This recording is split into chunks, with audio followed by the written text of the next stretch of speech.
sa magandang bukas. Ang bawat Pilipino sa mundo, sa ulado ng pitong ito, sa healthy habits ko na to. Para sa healthy Pilipinas.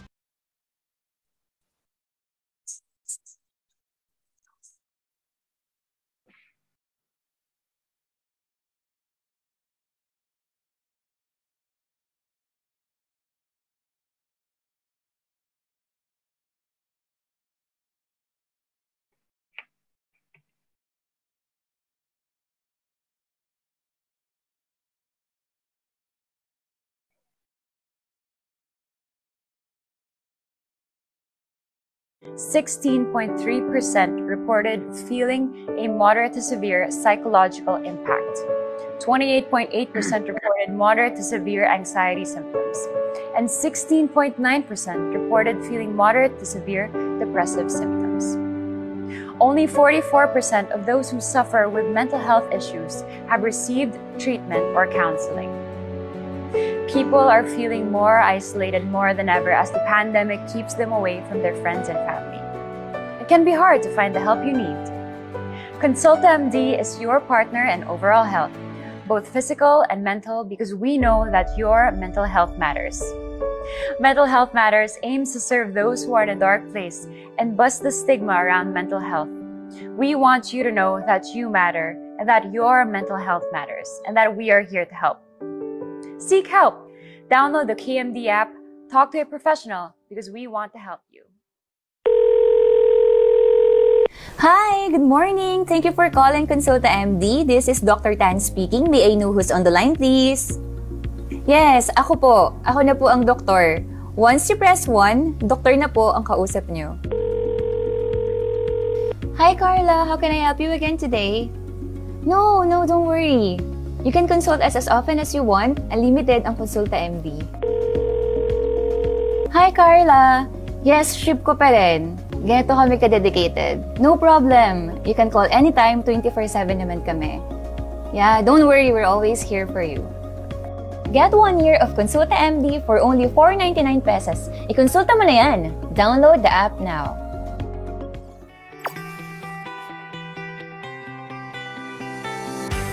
Consulta MD offers medical and healthcare advice when you need it through 24/7 online and hotline consultation.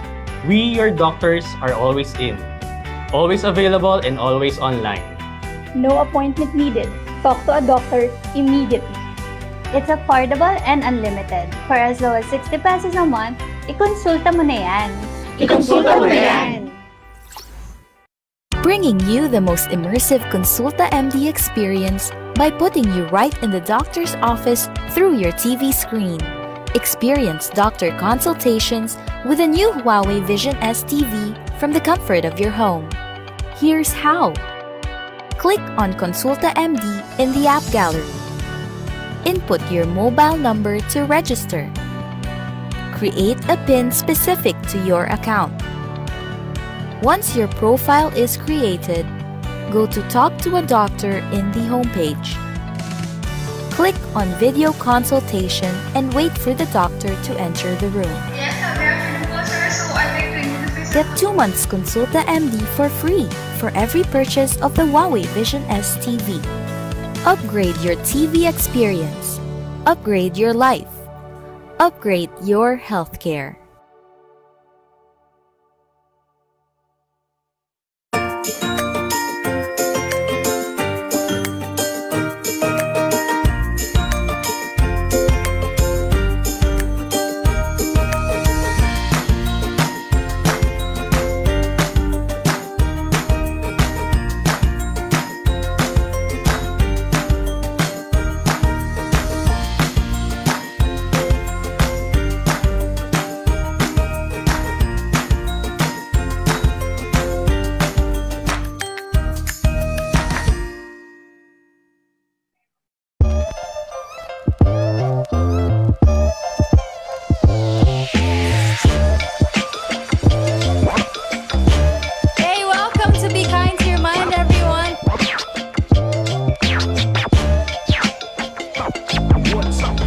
All the way from LA, Curtis Smith.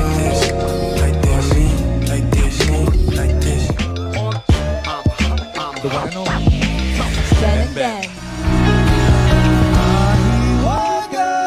Trending on Twitter right now.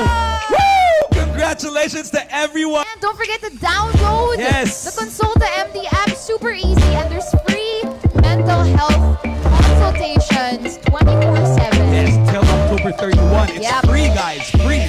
She needs no introduction. The one and only Nadine Luce. Come on and make me say,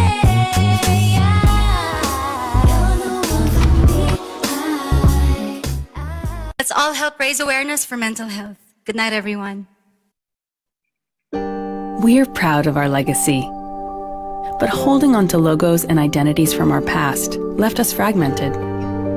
We begin a new era, united behind a new logo and bold visual identity. This marks new energy in our relentless quest to find answers for patients. We've upped our game and connected the dots. Curious, courageous. We stand behind our purpose with new boldness. So, when anyone asks us what Sanofi does, we can all say as one, we chase the miracles of science to improve people's lives.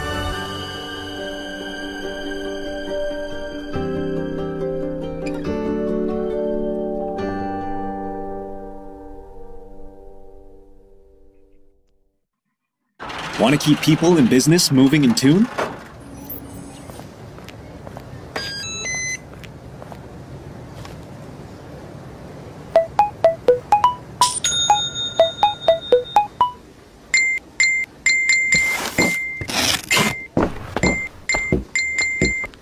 Discount? Oh, wow!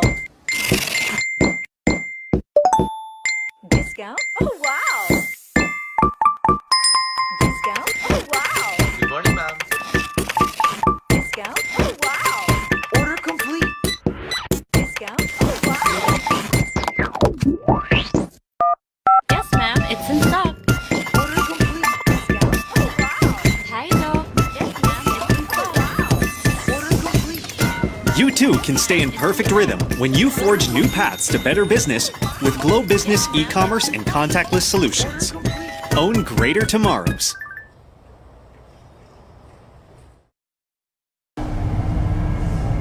It was once all about the race. If you weren't ahead, you were out of the game.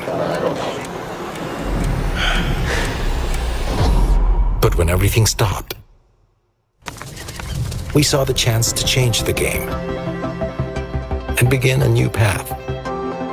This time, the bottom line won't be our finish line. This time, we'll chase investments whose real interest is care. This time, every step we take doesn't just change the world, but protects it.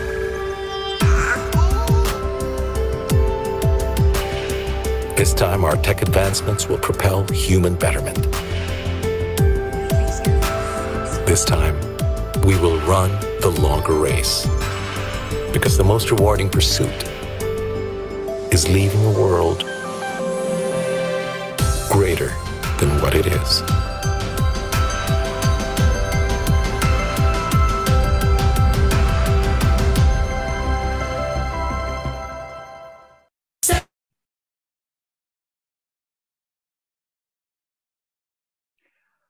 Good afternoon, mayors, ladies and gentlemen, and welcome to our 11th Liveable Cities Lab for this year. Our topic today will be boosting immunization through technology and innovation, presented together with the League of Cities of the Philippines, Globe Telecom, and with support from Sanofi Philippines. Vaccination is one of the most cost-effective ways of preventing disease. According to the World Health Organization, WHO, it currently averts 2 to 3 million deaths a year and could potentially save 1.5 million more if global coverage of vaccinations improved. However, the reluctance or refusal to be vaccinated despite the availability of free vaccines has been a serious challenge to immunization programs around the world, even before the COVID-19 pandemic. In truth, here in the Philippines, some people even just simply forget to show up for their vaccinations.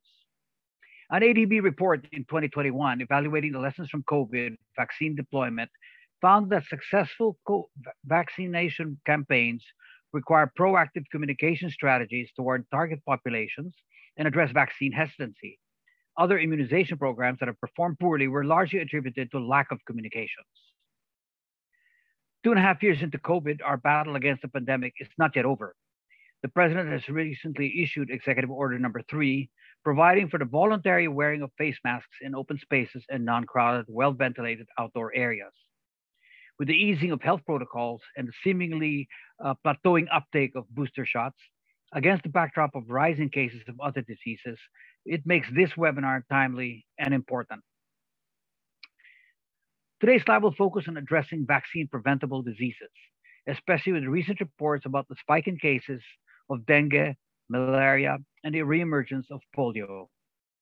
In this regard, we hope to look at innovative solutions and strategies towards increased vaccine coverage and successful immunization programs, especially in the community level. To help us with the discussion, we're honored to have the respective experts present to us the state of the vaccine coverage in the country, and especially the cases for children and adults. We are also joined by a tech startup to share possible solutions that will help boost immunization in the provinces. Since we've all been focused on the COVID vaccinations over the last 2 years, people might have forgotten that we have a national immunization program which covers other diseases such as measles, dengue, and the flu. So today, we'd like to focus on these other vaccine-preventable vaccinations so that we can encourage more people to not forget to go out and make sure their children get vaccinated. Before we begin our Liveable Cities Lab on boosting immunization through technology and innovation, let's just review a few safety reminders. First, be aware of your surroundings while the webinar is ongoing in case you need to stop due to an emergency. And second, always stay safe and practice social distancing if you are out of your home. Now, a few other reminders. One, this webinar will be recorded and broadcast on the Liveable Cities Facebook page. Second, questions may be asked in the Zoom Q&A chat box, which includes a feature that allows the audience to vote on questions posted by others by simply clicking on the thumbs up icon next to the question. Some of these will be answered directly by your speaker or by their staff in the chat box, while other questions may be parked for later in the open forum. If you are joining the webinar on Facebook Live, you may place your question in the comment section of Facebook, and our staff will pick it up from there and forward it to us here in the Zoom room. At the end of this webinar, we will invite you to please fill up the feedback survey. Your response will help us improve our Liveable Cities Lab series. You may also get a certificate of participation by answering the corresponding question in the survey. Again, thank you all for spending your afternoon with us at the Liveable Cities Lab. And so to get this program going, I'd like to ask our guests a couple of poll questions. Kindly note that the identity of poll participants is confidential, and the poll does not gather any personal identifiable information. So the first question is a very simple one. We'd like to know where you are joining us from. So that's the question. Where are you joining us from? Just pick one: Metro Manila, rest of Luzon, Visayas, or Mindanao. This allows us to get a feel of where people are coming from around the country. So where are you joining us from? It's going to be Metro Manila, rest of Luzon, Visayas, or Mindanao. Today we have 63%, about 2/3 from Metro Manila, another 20% rest of Luzon. So that's 80+%, 83% in Luzon, only 6% from Visayas, and 11% from Mindanao. So speakers, keep this geography in mind when you make your presentation and answer questions. And for the audience, please try to relate it to your local condition and ask your question very specific to your area, and we'll try to help. So our second question is, what is your vaccination status? And the options are you're fully vaccinated, you're fully vaccinated with 1 booster, you're fully vaccinated with 2 boosters, or you're not vaccinated at all. Now here in vaccination, we're referring to COVID-19 vaccinations, though we're going to be talking about vaccination for other diseases. So let's get your COVID vaccination status. Fully vaccinated, meaning you got your primary series. fully vaccinated with one booster, fully vaccinated with two boosters, meaning you've got the 4 shots, or you're not vaccinated at all.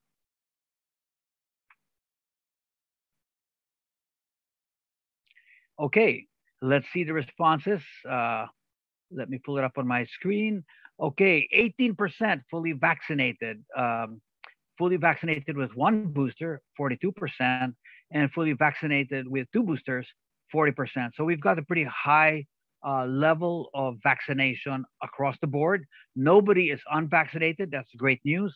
I hope this is something that you can communicate to your friends, to your family. And for those of you with children, to please remember that since you're vaccinated and protected against COVID, it'd be a great idea if you bring your kids to get vaccinated at the proper time when they receive their schedule, and we'll explain how you can receive schedules eventually. And hopefully you can protect your kids against things like measles, dengue, flu, and polio, for instance. Not just your children, but actually senior citizens and adults also in your family. Okay, let me ask a third question, and we just to determine the communication channels. How did you learn about the last vaccination? Did you pick it up from other family members, or did you get it from TV, radio, print media, social media, SMS, or some other channel? So how did you learn about the last vaccination that you got for yourself or for your family members? TV, radio, print media, social media, SMS, which is text, regular text, or others, any other channel. This will help us plan better communication channels or improved communication channels. So clearly it's from others, so we'll try to dig into that a little later on, 48%. And 43% of you got it from social media. Only 7% received a text reminder or notification. Only 2% by TV, and none by radio or print media. So clearly, we need to balance out the channels to reach people. And there's an opportunity, I think, when we take a look at SMS, for instance, which is very accessible to people. It seems that after social media and others could be word of mouth, hopefully a nudge by SMS will be helpful. So let me start with today's first presenter, and we've got a great panel of speakers today. We have one from DOH, two physicians, and a technology company, a startup, who will speak about this topic of boosting immunization through technology and innovation. So let me start with our first presenter, Dr. Alfonso Miguel Regala. So Dr. Fonzi, as we know him, and we've worked closely with Dr. Fonzi throughout the last vaccine deployment program. He leads program management and capacity development, and now leads behavior change and social mobilization for the Department of Health's Health Promotion Bureau since 2021. HPB, or the Health Promotion Bureau, led the COVID-19 vaccines demand generation and communications campaign. So health promotion is all about sort of changing behavior and attitudes towards vaccination and medication. Before joining DOH, he served 4 years in Northern Samar and was chief of hospital at Dr. Gregorio B. Tan Memorial Hospital. He's a doctor and an MBA from Ateneo School of Medicine and Public Health, and is part of the inaugural cohort of the Obama Foundation's Leaders for Asia Pacific in 2019. Like I said, we've had the pleasure of working a long time, the last 2.5 years, a lot of time with Dr. Fonzi, and we've developed a great partnership. We're happy to have him back today at Liveable Cities Lab.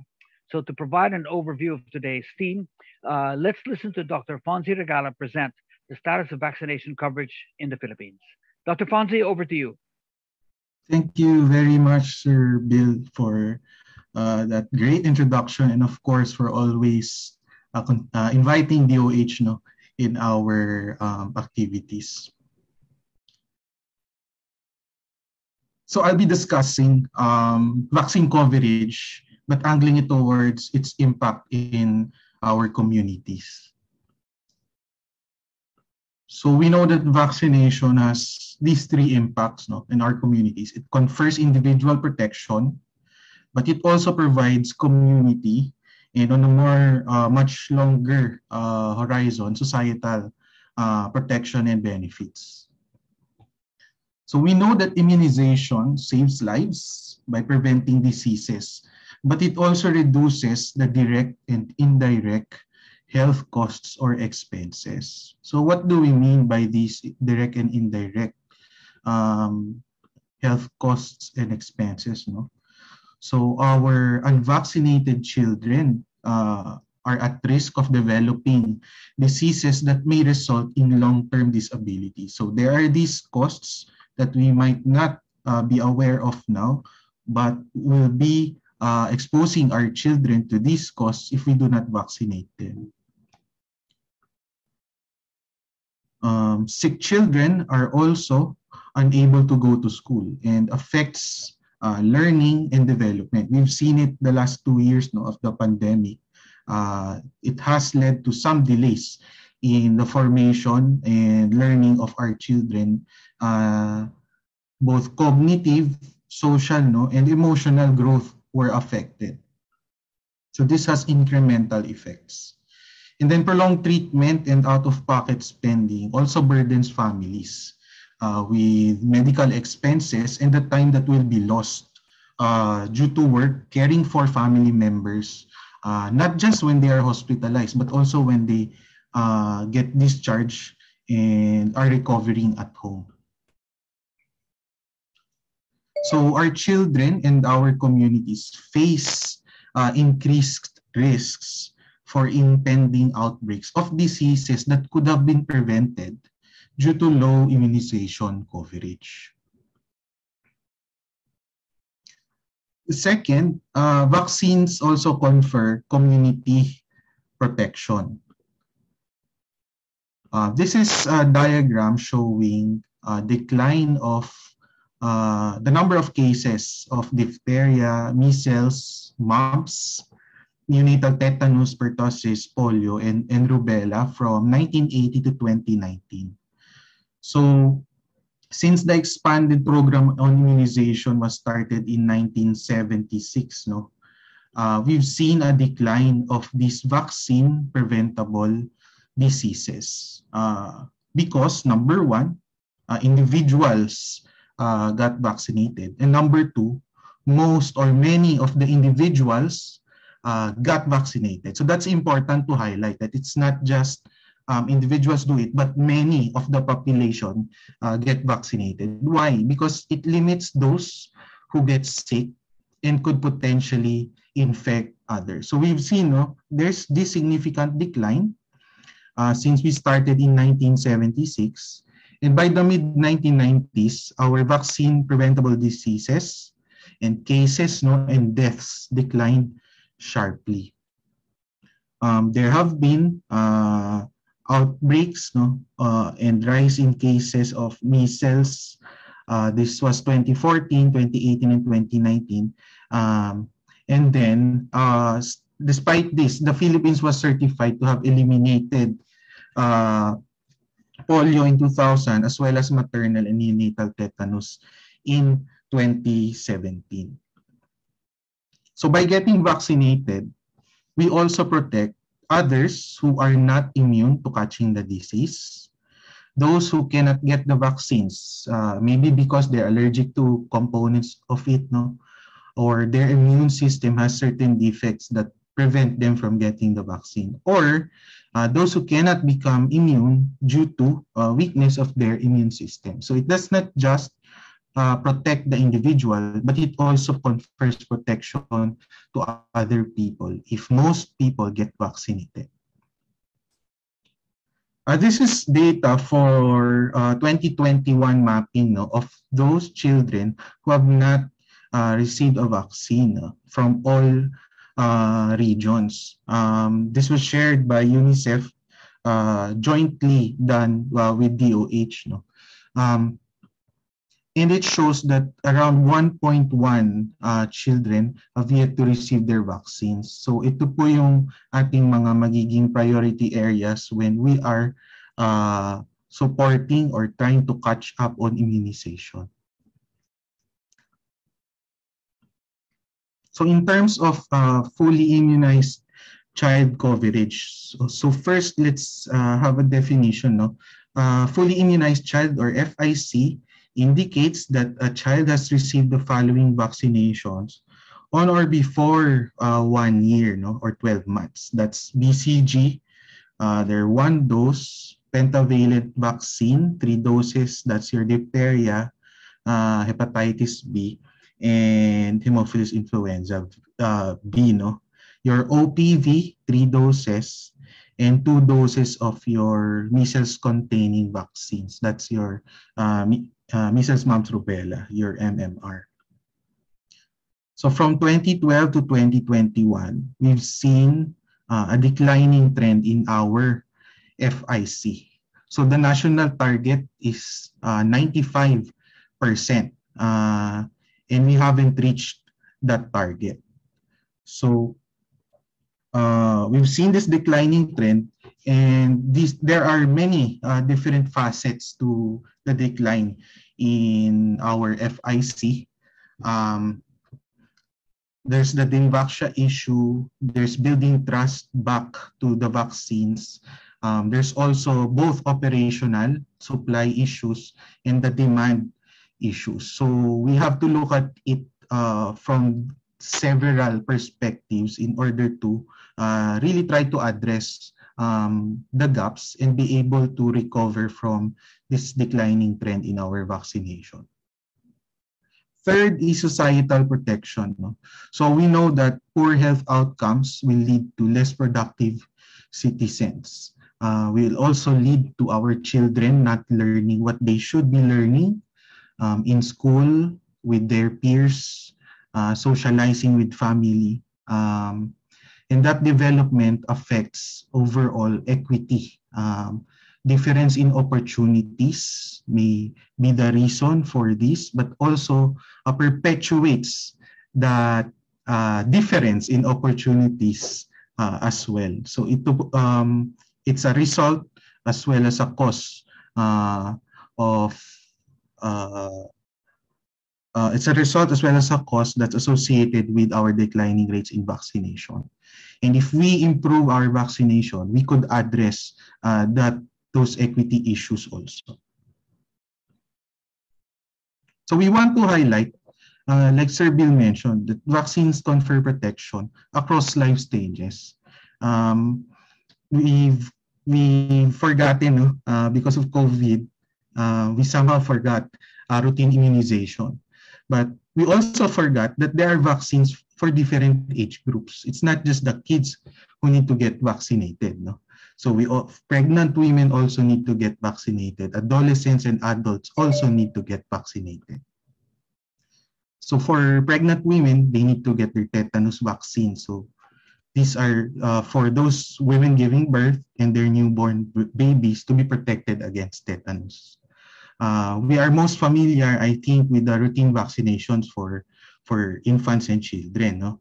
So we have this. I know our LGUs are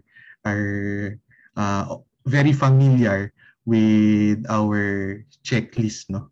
So for fully immunized child, FIC, that's BCG, your pentavalent vaccine, your OPV, oral polio vaccine, and then your measles-containing vaccines on or before 1 year.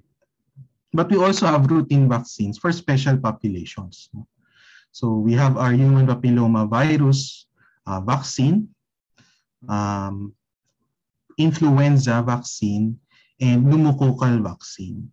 So our HPV is for 9 to 14 years old. Our flu vaccine, we want to protect those most at risk. No? So those senior citizens 60 and above are being provided influenza vaccine for free from our centers. And those less than 60 years old are also recommended to get their flu vaccines. And our pneumococcal vaccine, 1 dose for our senior citizens also.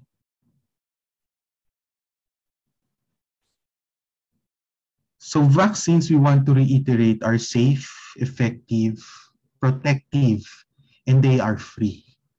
But we also know that vaccines or the people will not just be convinced, will not be convinced or motivated by the vaccines just by facts alone. No? They won't be motivated to get the vaccines just by facts alone.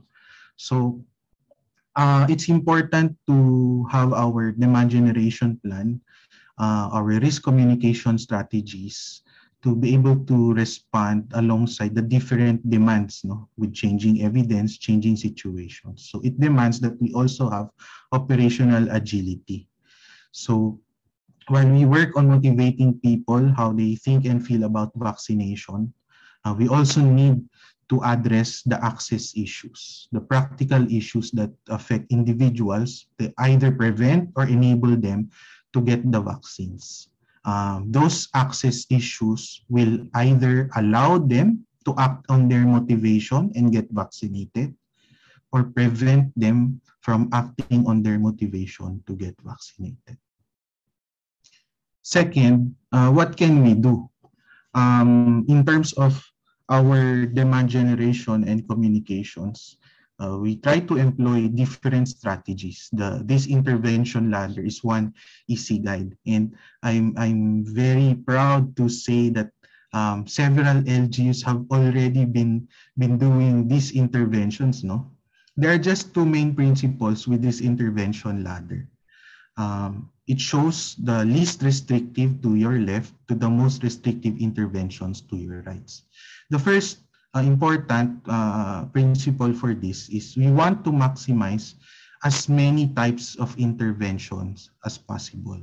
Multiple interventions work better than single interventions. So for example, our persuasion strategies, our risk communication strategies, through education, rational argumentation, and structured listening.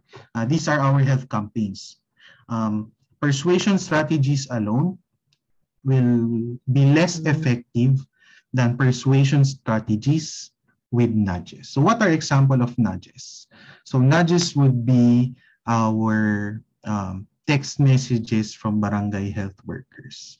Nudges would be making vaccination sites easier to access. So putting them closer to where people go.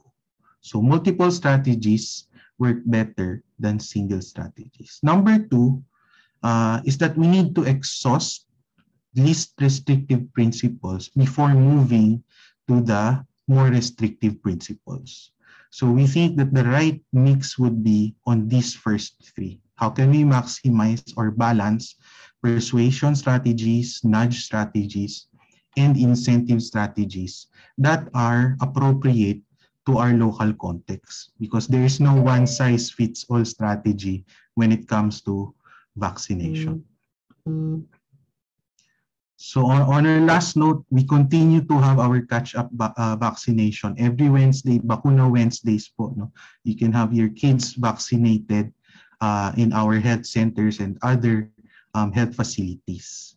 And secondly, also we encourage everyone to update their protection from COVID-19.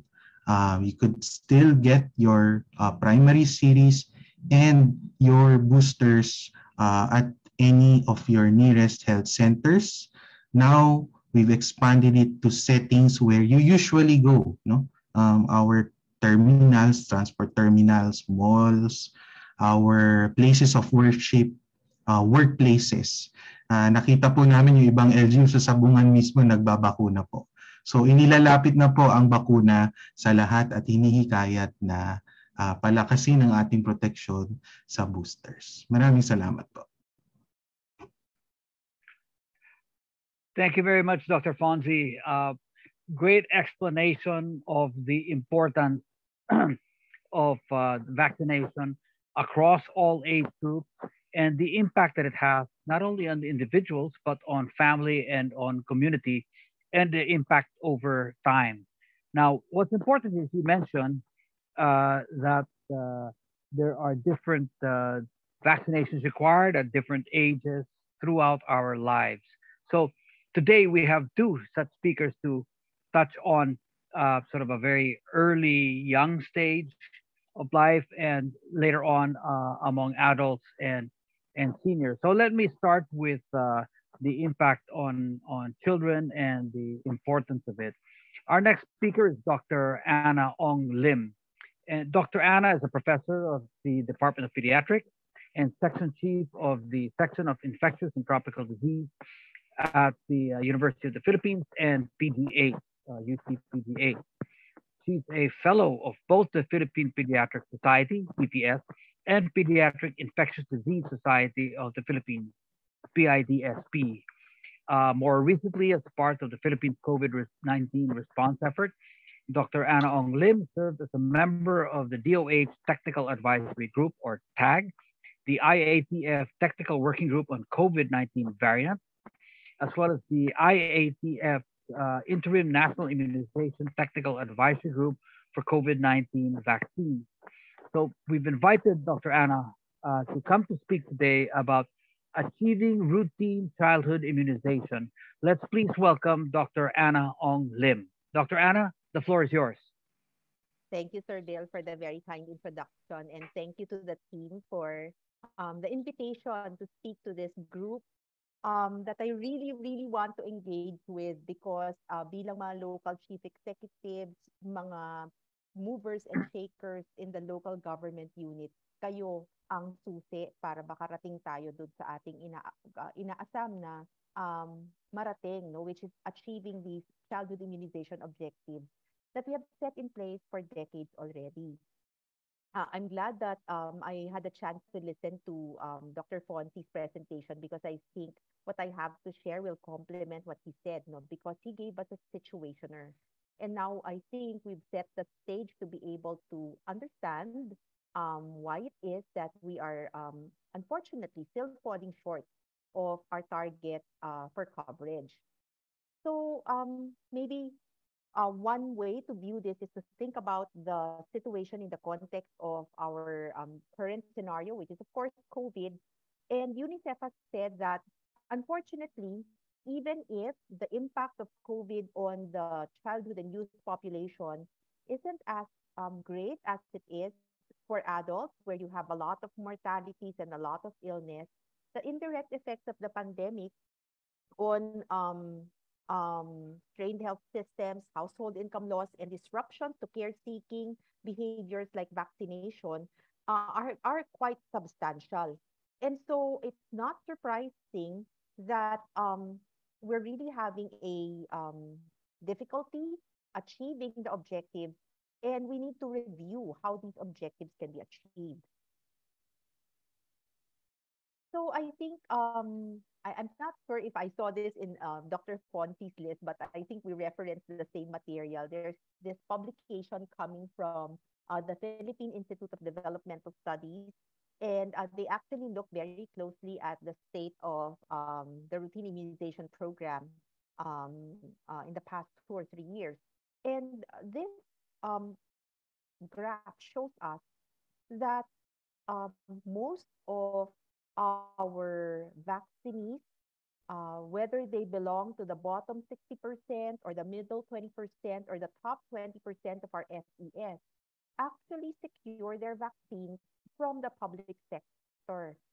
So the pink bars represent public facilities, the blue bars represent private facilities, and just by eyeballing, you can see that overwhelmingly, no, nagpapabakuna ang ating mga kababayan, particularly ang mga bata, sa mga public facilities. So therefore, sila ang beneficiaryo ng tinatawag nating expanded program of immunization. And this is a really time-honored program established in the 70s, initially by the WHO and cascaded by this global health organization to different countries. And the goal is really to ensure that lahat ng bata, kanilang mga nanay, and eventually the other age groups will have access to routinely recommended vaccinations. Nung nagsimula itong programang ito, 6 lang ang kasama na antigens or mga bakuna na pwede nating maibigay sa ating constituencies. Kasama na dito yung BCG, 3 dosis ng polio na ipinapatak pa noong mga panahon na yon, oral polio vaccine, and a DPT vaccine, no, which was given together. It's a single shot at 6, 10, and 14 weeks. And finally, yung bakuna laban sa tigdas na tinatanggap ng mga bata kung sila ay umaabot na ng ika-9 na buwan. This timeline shows us how far we have gone over time. So yung nabanggit ko is basically this program in the 70s, and nagkaroon ng additional antigen for measles in the 80s. What is sad is that it took us almost 30 years to be able to add something to something significant, no, to this vaccination timeline. Noong 1992, ginawang requirement na lahat ng mga sanggol ay makatanggap ng hepatitis B at birth. And noong 2010, nabago ang ating DPT vaccine to take advantage of the pentavalent formulation para liban dun sa diphtheria, pertussis at tetanus, dinagdagan ng 2 pang bakuna, injectable polio, and rather hepatitis B and H influenza B, na siya ngayong nakadagdag ng proteksyon laban sa mga sakit tulad ng bloodstream infections, meningitis, at pneumonia na dala nitong mikrobyong ito. So if we look at this, it took us more than 30 years to get to a new antigen being added to our program. Pero naging hudyat din to ng sunod-sunod na pagdagdag ng iba't iba pang antigens that were already described by Dr. Fonzi earlier on in his presentation. So dito sa 2015 to 2019, nagkaroon ng focus on providing vaccines for other age groups, no? Katulad na lamang ng HPV, flu vaccines for the elderly, and pneumococcal conjugate vaccines, no? Pero primarily, ang ating focus pa rin, no, if you will look at this timeline, is our infant immunization program dahil napakalaki talaga ng impact ng childhood immunization sa ating mga disease and death rate in this under 5 population. So kung nagsimula tayo ng 6 lamang, no, na antigen or bakuna na tina-target o mga sakit na tina-target sa ating immunization program, this publicly funded program now has 12 antigens in its list, and this is what basically, no, our public sector clients will be receiving when they come to the health centers. Kailangan lamang nila ng 5 bisita para mabuo nila yung target vaccination to be called a fully immunized child. And this is actually a very well thought out schedule kasi gusto natin na maging convenient ang vaccination process para hindi naman masyadong aksaya sa panahon ng mga magulang at kapamilya yung paghahatid ng kanilang mga anak sa vaccination site. So you actually just need a birth dose of BCG and hepatitis B, which is given at the birthing facility. Then, at 6, 10, and 14 weeks, makakatanggap ang bata ng pentavalent vaccine, so 5 antigens in a single dose. Then, katumbas nito ang polio, or kasabay nito ang polio at pneumococcal conjugate vaccine. And finally, no, may 2 dosis ng measles-containing vaccine na ibinibigay at 9 months and 1 year. And so, with completing this very simple, very basic schedule, we expect that many of our children should actually already receive protection against the diseases that are the highest, that have the highest burden in our country. Malayo ito sa bakunang or sa dami ng bakuna na inirekomenda ng private sector na angkop sana sa mga batang nandoon sa edad 1 pababa. So if you will look at this part of this chart, there are other vaccines that are not included in our public program yet are recommended for the pediatric age group for optimal protection. So karagdagan sana dito yung tinatawag na rotavirus vaccine, and also you want to be able to provide sana, no, a dose of a booster for your pentavalent vaccine, a booster dose for your pneumococcal conjugate vaccine, as well as a flu vaccine for that same age population. So, malaking bagay na nakausad na tayo from 6 to 12.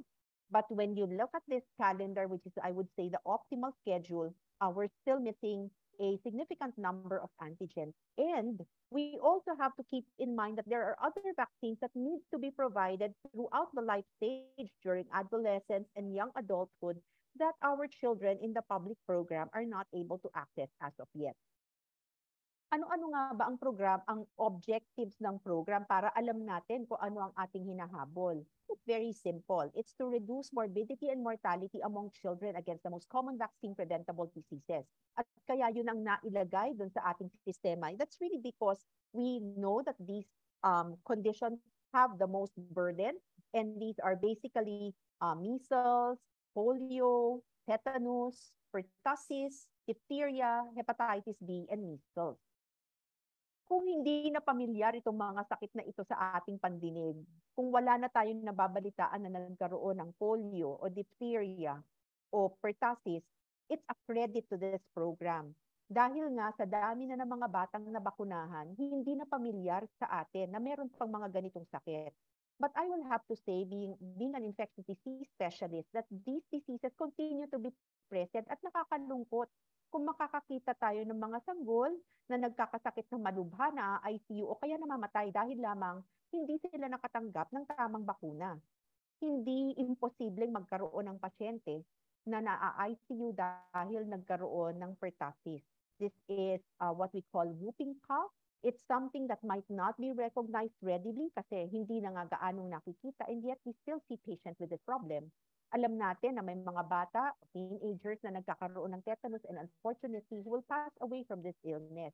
Meron din tayong isang cluster ngayon ng mga nagkasakit sa polio or nagkaroon ng polio, and the very heroic measures of both the public and private sectors ensured that we were able to address this problem despite the ongoing pandemic and revert back to our polio-free status dahil doon sa successive na supplemental immunization campaigns that the LGUs were very active in pushing in their areas. So, going back to the objectives, ito ang hinahabol natin. Gusto sana natin mabawasan or mawala na itong mga sakit na ito. There are vaccine-preventable diseases that are on their way to elimination or eradication. And yet, unfortunately, dahil nagkaroon nga ng pandemic, meron tayong malaking problema. Maraming essential health services ang nagkaroon ng disruption sa iba't ibang maraming bansa na nagkaroon ng disruptions in their essential health services. Kasama na dito ang routine immunization. The yellow bars represent partial disruption and the pink portions represent severe disruption, which have been seen anywhere from 50 all the way to 70% of countries that WHO had surveyed. Makikita natin dito ang impact, once again, of the pandemic by comparing the difference between the pre and the pandemic years in terms of immunization coverage. Let's focus on our part of the world, Southeast Asia and the WIPRO, and let's look at how significantly the drop has been between January and February before 2020 and in the first year of the pandemic when services were disrupted. So makikita natin dito na although hindi lang problema ng ating region ang pagbagsak ng vaccination coverage, tayo ang significantly affected because you will see that in these other regions, the drop has not been as precipitous as was seen in the Southeast Asian and Western Pacific areas. Makikita natin dito in greater detail kung ano ang ating hinahabol. The blue bars represent the coverage for DPT-3. And this is used as a marker for completion of the fully immunized child status. Ang batang nakatanggap ng 3 DPT ay sinasabing well on the way to being fully immunized, and therefore it is a standard against which countries are measured. And although in all cases, 95% of the birth cohort ang gusto sana nating maabot, this is the stated goal of the program. Mula pa noong 2013, matagal na nating hindi naaabot itong 95% coverage na gusto sana nating marating. Unfortunately, um, nung dumating ang pandemic, lalo pang bumaba ang coverage rate. And you will see here for the individual antigens that our coverage for 2020 has been again way below the 95% population and was precipitous for the newer antigens like pneumococcal vaccine and the rotavirus vaccine. This graph, when I first saw it, was actually, for me, no, raised a lot of goosebumps. Muntik ako mahulog sa aking kinauupuan. Bakit? Kasi makikita natin dito na nagsalubong na yung dami nung hindi bakunado dun sa bilang nung mga nabakunahan. Actually, mas marami pa ang tinatawag nating susceptible population kaysa dun sa fully immunized. Now, kung iisipin natin ito ng mas maigi or ng mas malalim, ano ba ibig sabihin nito? For every person you meet walking down the street na sanggol under the age of 1 year, you have a good chance, no, paghuhulaan mo, no, hindi sa bakunado na tama ka. Kasi mas marami na ngayon ang hindi bakunado kaysa protektado. Once they start going to daycare or going to school, if they don't catch up, they will be the cohort that will probably be the source of new outbreaks in communities, not just for their birth cohort, but also for the ones following them and maybe also the ones ahead of them. Kasi nitong 2 taon, from 2020 to 2022, dahil marami tayo mga disruption sa ating movement at maraming mga bata ang hindi nakapunta sa kanilang mga vaccination centers or makarating man sila doon, yung ating staff ay wala dahil busy sa COVID response or nagkaroon ng disruptions ng delivery ng supply. Ang pinag-uusapan natin dito are children under the age of 5 who were born from 2020 onwards who will need to catch up. And that is a really huge number of kids who we will need to provide protection for. So, kung ganito katindi ang ating problema, nandoon na siya bago pa mag-pandemic, na-exacerbate pa or nagkaroon pa ng exacerbation dahil nagkaroon ng pandemic, ano ngayon ang ating dapat gawin para ma-achieve ang ating objectives? So una, syempre kailangan nating malaman ano ba ang naging problema at bakit hindi nabakunahan itong mga batang to. So why has the country struggled to maintain immunization coverage over the years and repeatedly failed to achieve its national immunization target? So you do have demand factors. We recognize that our patients, our clients do have some kind of concerns about whether they should be vaccinated or not. But despite the consideration that vaccine confidence has contributed to the weak performance of the program, we have to realize that a lot of this is actually also coming from the supply side. And we have supply side issues like leadership planning, supply chain, that has led to recurring stockouts in the past decade. And this has contributed to our poor uptake and poor coverage. So tignan lamang natin some essential aspects that I think as local chief executives and local government units, you can actually focus your attention on before we start saying that kasi ayaw magpabakuna ng mga tao we need to get our act together. So ano nga ba ang pwede natin gawin sa financing? Alam nyo, malaki talaga ang iginugugol ng Department of Health for EPI funding. The majority of our DOH EPI funds actually goes to vaccine purchase of vaccines, and in 2017 and 2018, for example, yung new vaccines na naidagdag natin sa programa accounted for almost 97% of total DOH spending on EPI. Pero alam natin, hindi naman lalakad yung bakuna papunta sa braso ng bata. Kailangan natin ng magbibigay ng mga bakuna, kailangan natin ng lugar kung saan sila pwedeng pumunta, kailangan natin ng paglalagakan ng bakuna. And all of these considerations need to be kept in mind because only 1 to 1.5% of the EPI budget was typically allocated for cold and supply chain and less than 1% for other soft components.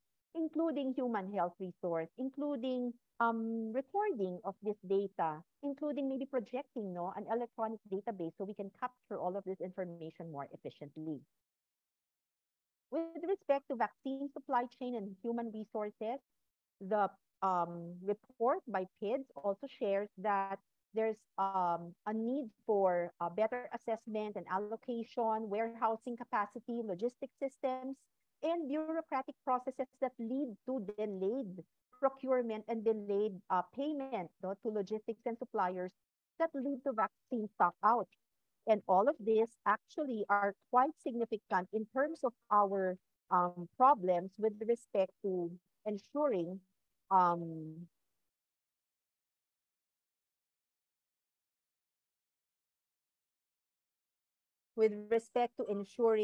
adequate supply.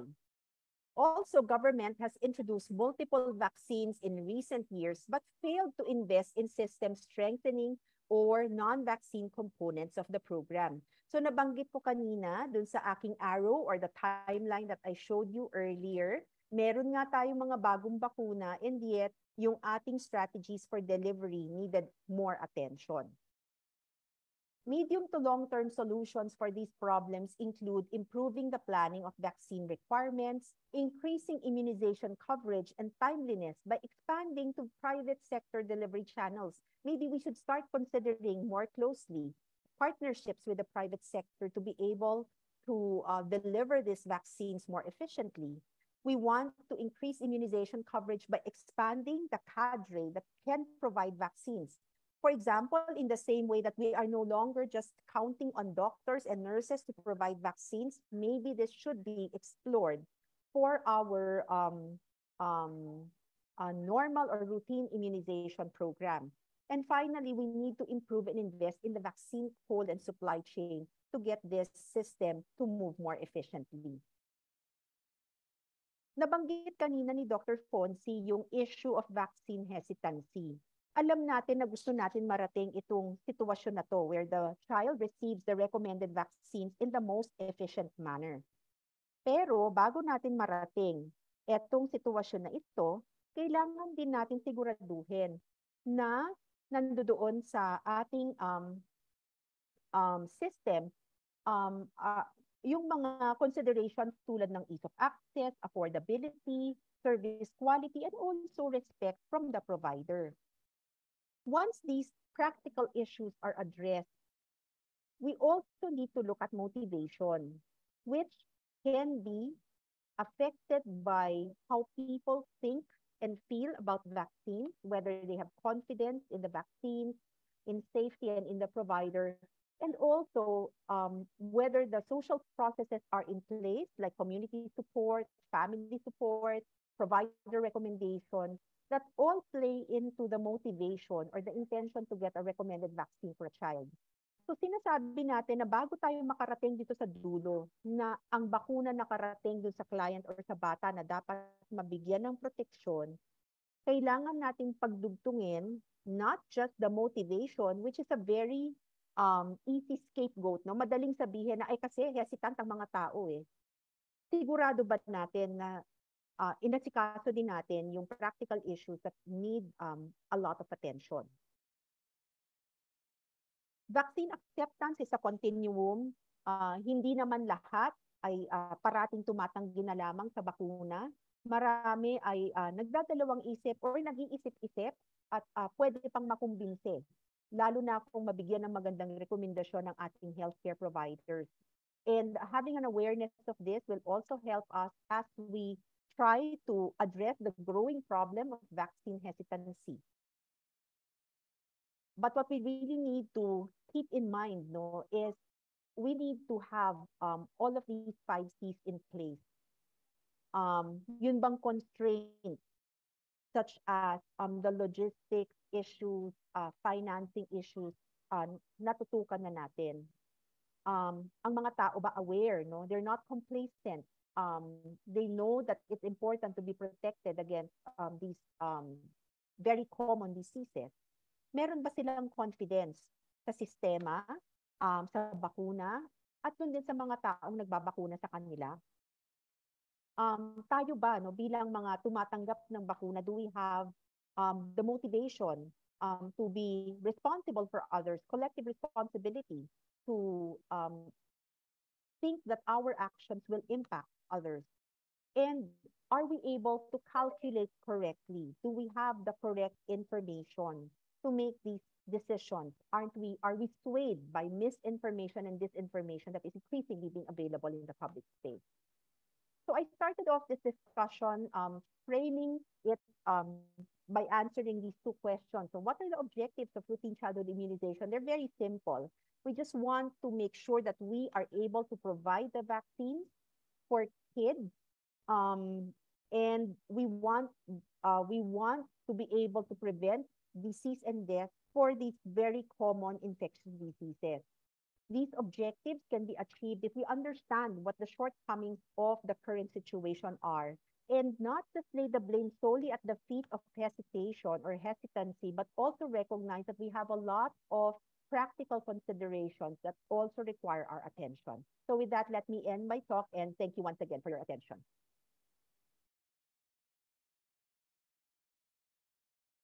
Dr. Anna, thanks so much for the presentation and a very, so I say, holistic picture that we're getting. And I think that, you know, I'm just looking at some of the questions beginning to pop up on the Q&A box, and I think you're beginning to really answer those questions. But what struck me, I think, is the one statistic you put out, which is that the number of the percentage of susceptible population has overtaken the fully immunized children population. And that's a scary thought, because the scenarios you spell out that as people go back to school, they not only can spread it among their cohorts, but other age cohorts in school.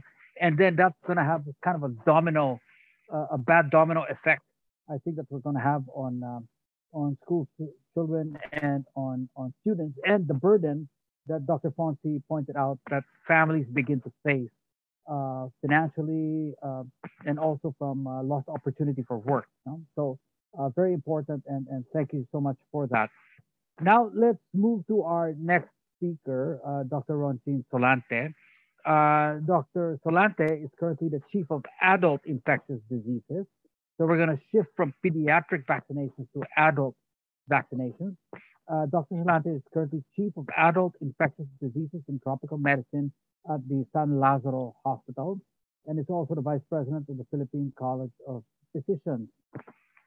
When the pandemic happened, he began work with the government through the Department of Science and Technology as a COVID-19 vaccine expert. And prior to this, he served as president of the Philippine Society for Microbiology and Infectious Diseases, or PSMID. And I know those of us in Task Force T3, you know, we relied a lot on the guidance of these medical societies like PSMID and others to guide us in some of the recommendations we were working on, and on all the actions that we were actually taking from the private sector as well. So today he's going to speak to us about immunization and the aging population. So we're looking at the opposite end of the spectrum from Dr. Anna Ong Lim was presenting. So let's please all welcome Dr. Ronchin Solante. Dr. Ronchin, the floor is yours. Yeah, thank you, Sir Bill. Okay, I'll just have to share my slide. So good afternoon, everyone, and thank you for inviting me. And this topic for me is really important. So we go on with some of these infectious diseases, and we are identifying now one of the most vulnerable population, and these are the elderly population. So it's important for us to again build that information, build that awareness that if vaccines are more important in children or the younger age group, then I would say this is also very important among this population. And particular reasons given here is not because of age, but also because of the presence of the comorbidities. And we have experienced a lot of this during the 2-year pandemic. If you look at the WHO data on mortality among those who died of COVID, 85% of those are in the age population of more than 60 years old and above. So you just see the vulnerability and the ability of this infection, that even if this population at this point in time, they're always vulnerable, not only with COVID-19, but also with other infectious diseases. One of the important factors here is that as people age, so which means as we grow older, okay, our body also has a lot of these comorbidities. And we're not just talking of one comorbidities. In fact, there are those who had 2 or even 3 comorbidities. And these are the comorbidities that are also the drivers, the triggers by which if an infection will set in, then you have more inflammation in the body. Your immune response will not be able to cope up with it because you already have an ongoing inflammation because of these comorbidities, particularly comorbidities that are not or poorly controlled. Like, for example, if you are hypertensive, if you are diabetic, and your sugar is not controlled, your hypertension is not controlled, if you got flu, if you got COVID, then chances are you may not die directly with flu or COVID, but your comorbidities, the complications of hypertension like stroke or cerebral bleed or diabetes with uncontrolled sugar, these are the other complications that will kill an individual, which is magnified by an ongoing infection. Now, the challenge here is that the world's population is aging at a fast pace. Now, if you look at how countries respond to this, is they need to have an institutionalized program on how to have this age population protected against not only the complications of comorbidities, but also the vulnerability to get this infection. And this is an opportunity for countries also to build up on programs, to build up on investing on this population, because we know that this population will be the higher number of population that will be higher percentage of mortality in a particular country. The Philippines in 2020, if you look at the household population, 8.5% of this are senior citizens, okay? So which means that we have an estimated 9.2 million senior citizens. And when talking about 9.2 million, we're talking about 9.2 vulnerable population. This is just based on age. And we're not talking yet of the vulnerability brought about by the comorbid conditions, which is also may be present or should be present among this age population. Okay, so what happened when one becomes old? The immune system also becomes old. So which means that the ability of our body to cope up with an infection, to cope up with stress is lessened. So we are more vulnerable. Our ability to produce an antibody, okay, may be less compared when we were younger. Now you put in the comorbidities, then that also puts another burden to your immune response. Okay. So what happened? For example, if you have influenza, if you have herpes zoster, or if you have pneumococcal disease, when you get to be older or old, comparing with a less than 50-year-old, then when you will be hospitalized, chance of mortality, chance of survival will be lesser among this population because our immune response is already deranged. And this is what happened when we had COVID-19. And currently now, okay, just a very classic example. Omicron mostly caused mild disease. But if you look at the age group population now that are dying because of Omicron, they are not the less than 50 years old. They are the 60 to 65 years old. Like in my experience for the past 2 weeks, I already have like 6 to 7 mortalities, okay? And these are 65 years old and above with 3 and even 4 comorbidities. And some of these comorbidities or chronic conditions are uncontrolled. So you can just see the status, the condition now. Even in fully boosted population, as long as you are elderly, as long as you have these comorbidities, then that puts you in a situation that given that your immune response may not be totally functioning in terms of protecting you, in terms of putting up enough response to eradicate the microorganism, then that's already a disadvantage among this age group. Thus, the issue of vaccination for adults will be very important as we go on, when we will be having the universal health care, when we'll be building on programs on prevention of infection based on our experience with this pandemic. And I think vaccination will be part of the standard of care that we should promote among this population. Okay. So as I've mentioned, in this particular age group, the effect of vaccine is really important because these are the different important metrics that when vaccination will be implemented, then you can minimize the impact of infection.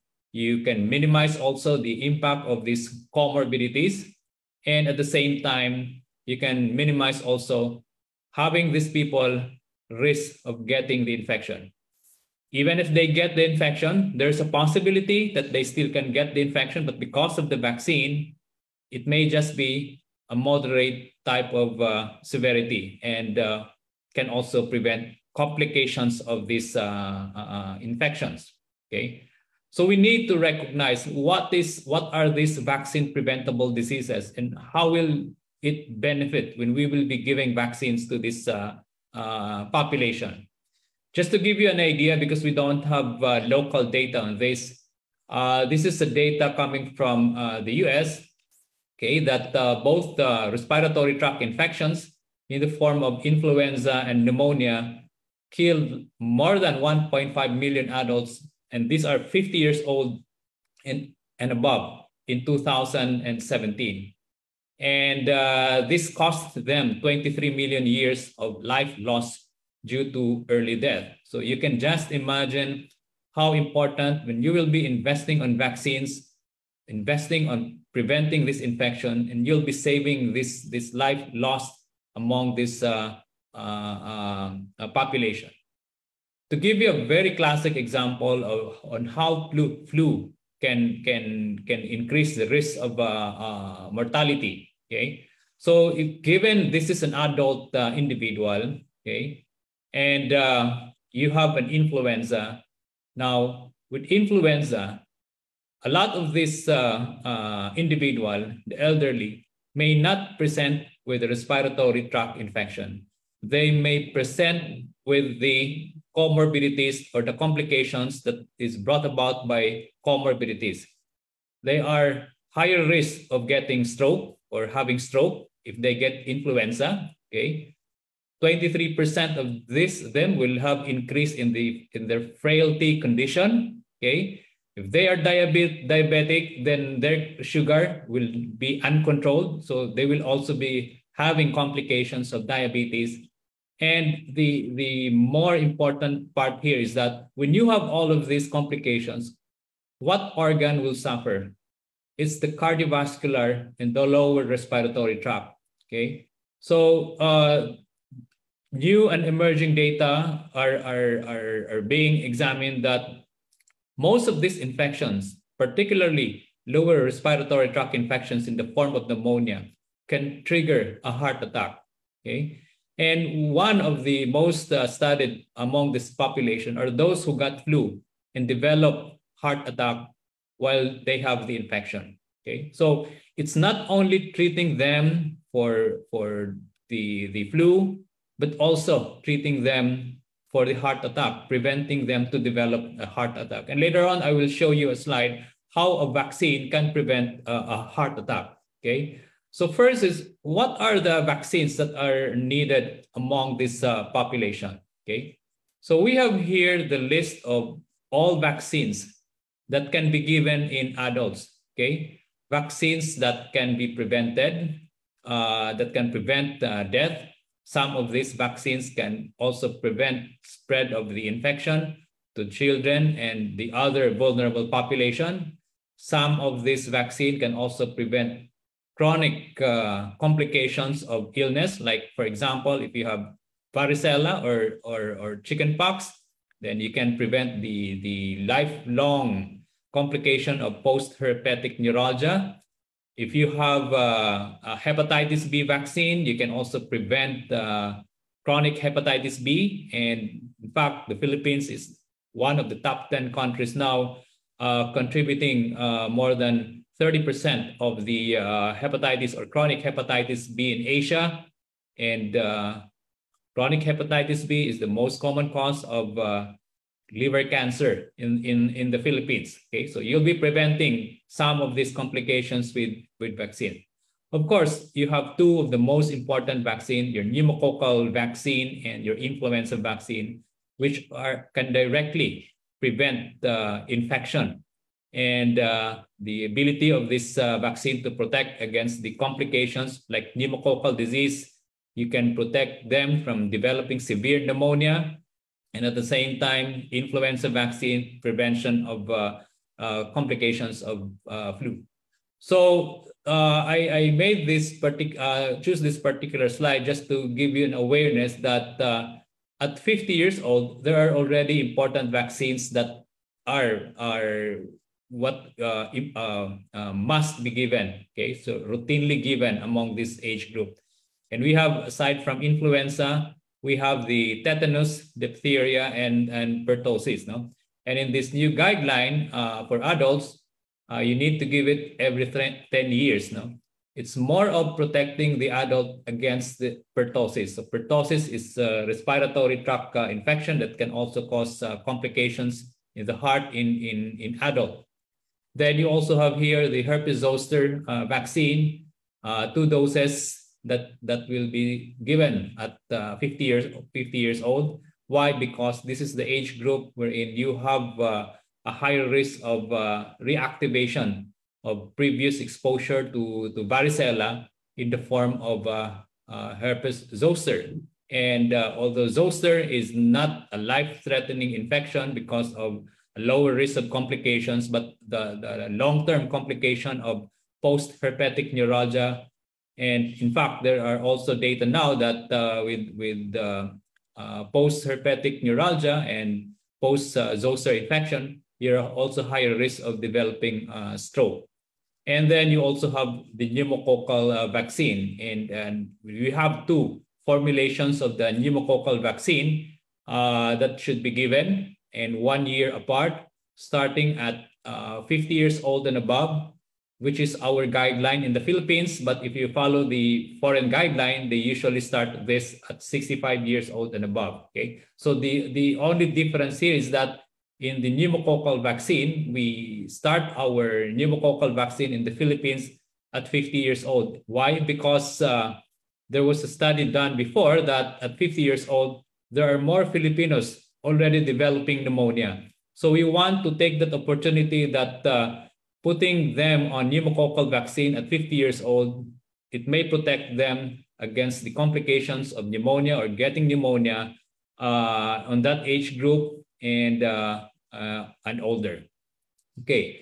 Now, in 2011, based on the expanded National Policy on Health and Wellness Program for senior citizens, the Department of Health has recommended 2 vaccines for the elderly population. And this is the influenza or the flu vaccine and the pneumonia vaccine. And I think a lot of these local government units are giving these vaccines to the senior citizens. Okay.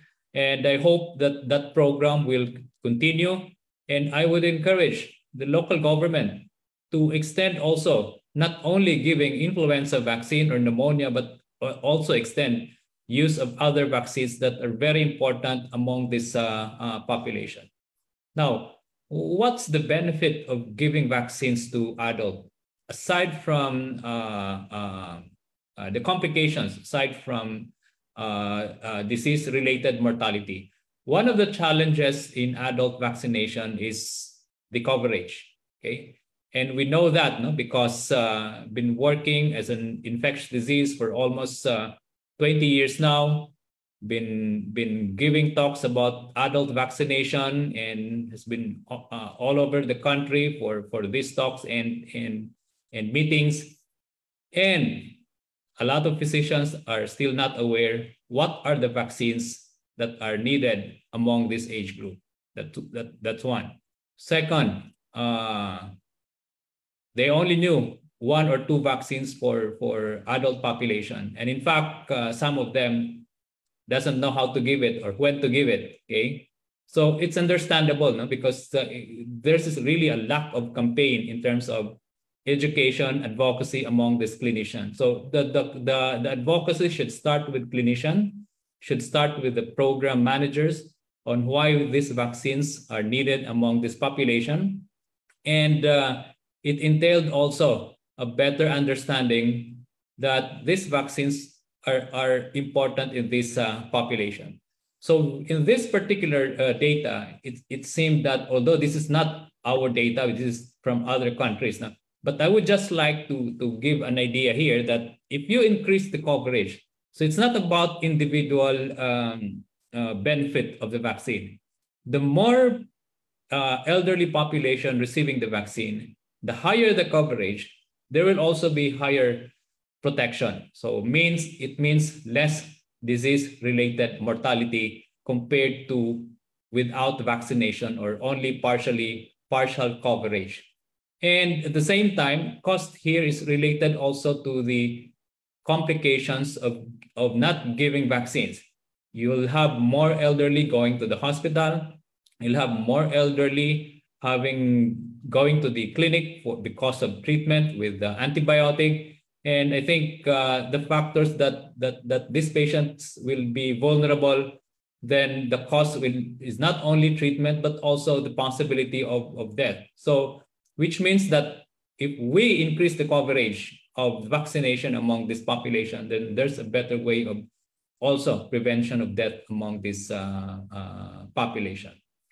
Another data in terms of one of the data that were presented in a particular meeting convincing business leaders on investing vaccination program, okay? And they did well in terms of computing the quality adjusted life years of a vaccine, okay? So which means you are adding more years to the vaccine and costing only this much.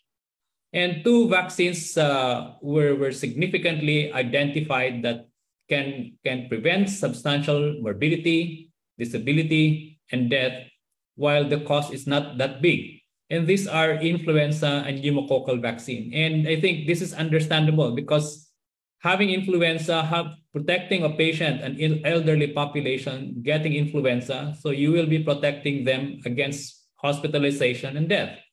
The same as that with the pneumococcal vaccine. So the impact is quite large, and even with only a very minimal cost in terms of giving this vaccine to this population. And my last data here is that this is quite a very important knowledge to us physicians, because this is done in 30 centers in 8 countries and in Europe, okay? Wherein people who had high risk of what we call myocardial infarction or heart attack, okay, that are in the hospital, they were given influenza vaccine, okay?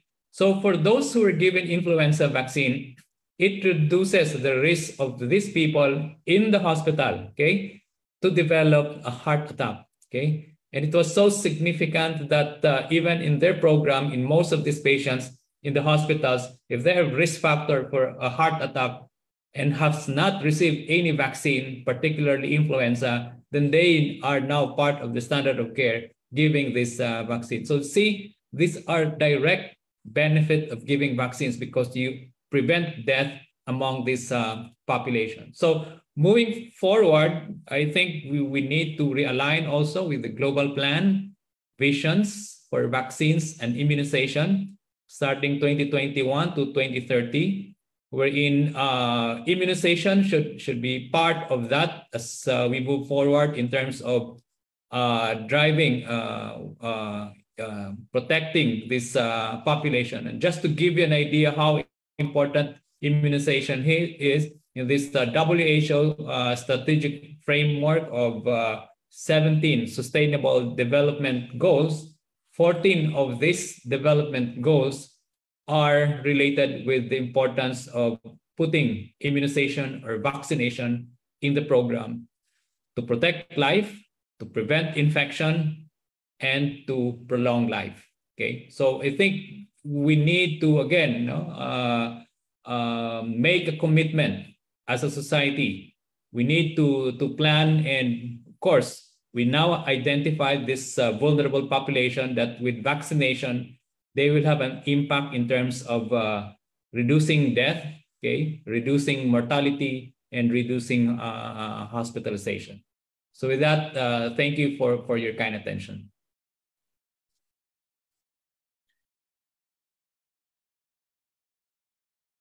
Thank you very much, Dr. Ronjin, for the presentation. It's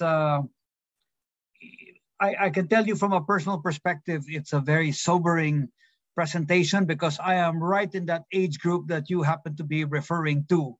So I'm, kind of making a checklist of all the vaccines I should have taken by now, and I can tell you I'm a little short on the number of vaccines. So I'm going to have to play a little catch up on this one. Fortunately, I've taken just recently, so I'm partly caught up, but clearly I'm behind. And when I take a look at the list that you gave and that Dr. Anna Ong Lim also gave, it's quite an extensive list. And so as ordinary citizens, and I can tell you, I must confess, I only have one child, and I routinely forgot, to bring her in on time because there are just so many, and I couldn't keep up. And when you're busy working, you kind of let things slip by. But now I see the importance of doing this on time, and at both the child stage and at the adult stage. So, which brings us to our last speaker for today, because I think I must not be the only one who's forgetful. I have a high level of vaccine acceptance, but I just don't keep up with the scheduling and all the requirements needed. So, this is where I need a nudge to remind me to go and get vaccinated or to bring children in for vaccination. And this is the topic really for today, is how to improve our vaccine coverage and immunization program through technology and innovation. So our last speaker is Ernest Troyes Pilapil. Troyes is an immunology researcher by profession with a focus on novel flu and schistosomiasis vaccine recombinant protein production and antibody generation. Now, he's worked with and received extensive mentorship under leading scientists from UP and the Research Institute for Tropical Medicine. And in his desire to contribute to advance health equity in the Philippines, he co-founded the health tech startup CareGo EMR, which is registered as a company known as CP Health Innovations Incorporated. CareGo received recognition from national and international institutions such as the WHO, United Nations Development Program, UNDP, USAID's Reach Health Program, and DOST's PCHRD program in 2022. So Troyes and his team have now put together sort of a technology platform that works in hopefully persuading and nudging people through reminders to get vaccinated. And I think these reminders are important. And as Dr. Fonzie mentioned, it's not only the persuasion, but the multiple moves, using persuasion and other methods, and the frequency of the reminders, not just one reminder, but actually more than one reminder, increases the vaccine coverage level. So let's invite Troyes to speak about increasing vaccine coverage through technology. Let's please welcome Troyes Pilapil. Troyes, the floor is yours. Thank you very much, Sir Bill. And I'd like to thank everyone for letting us, our team, share our work regarding Cargo Health Suite, which is a health program management and engagement system.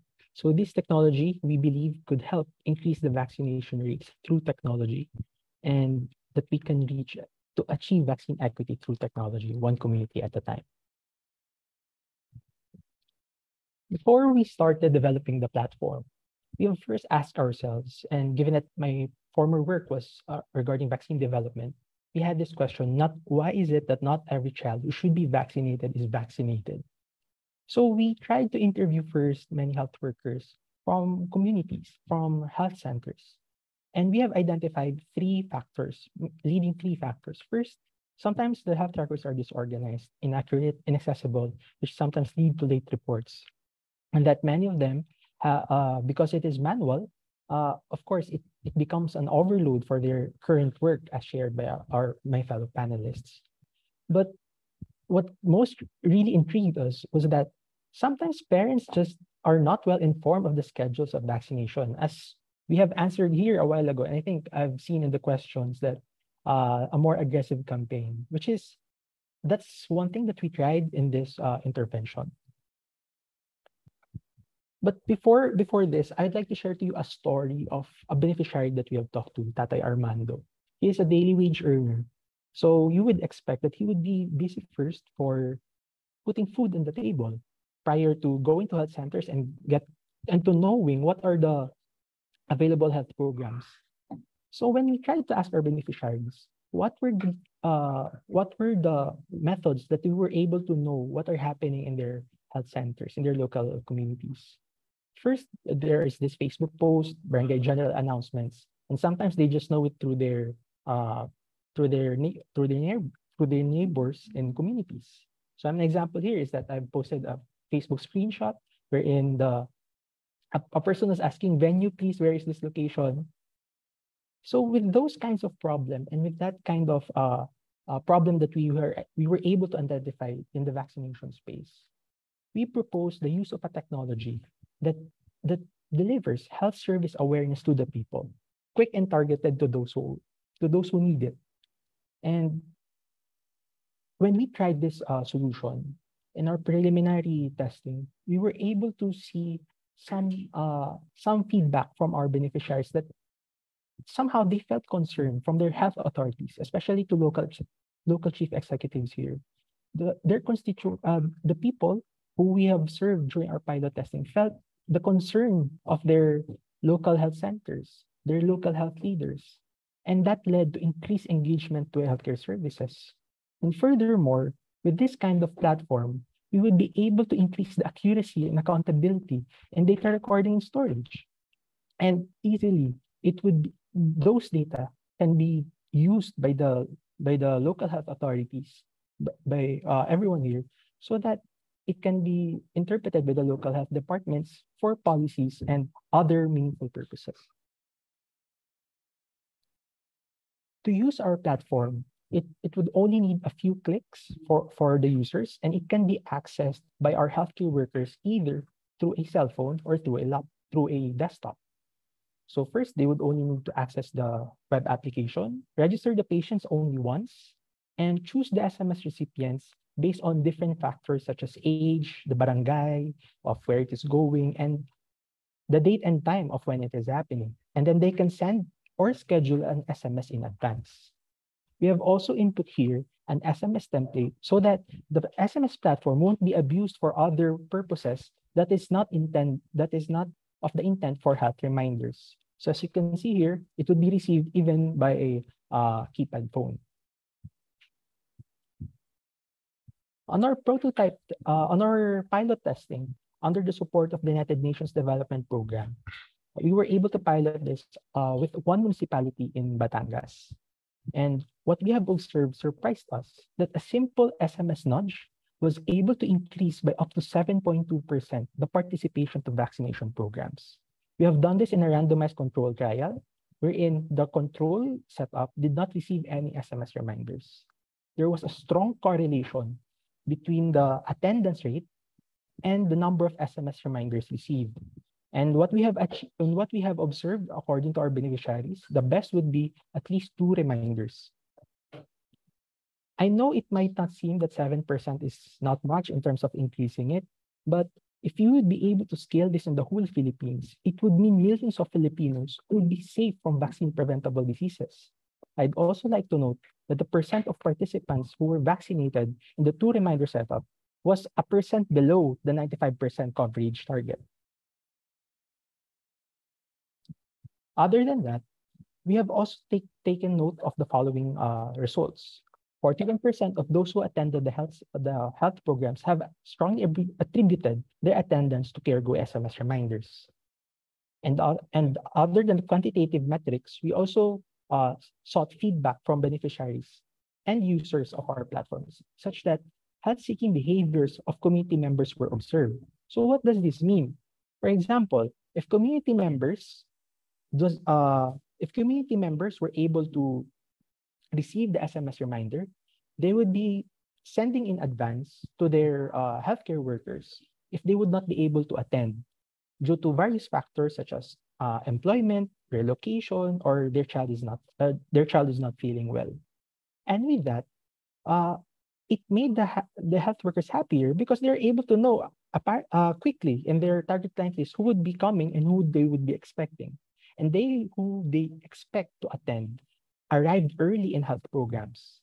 It made the system more efficient, freeing up their time for more productive work.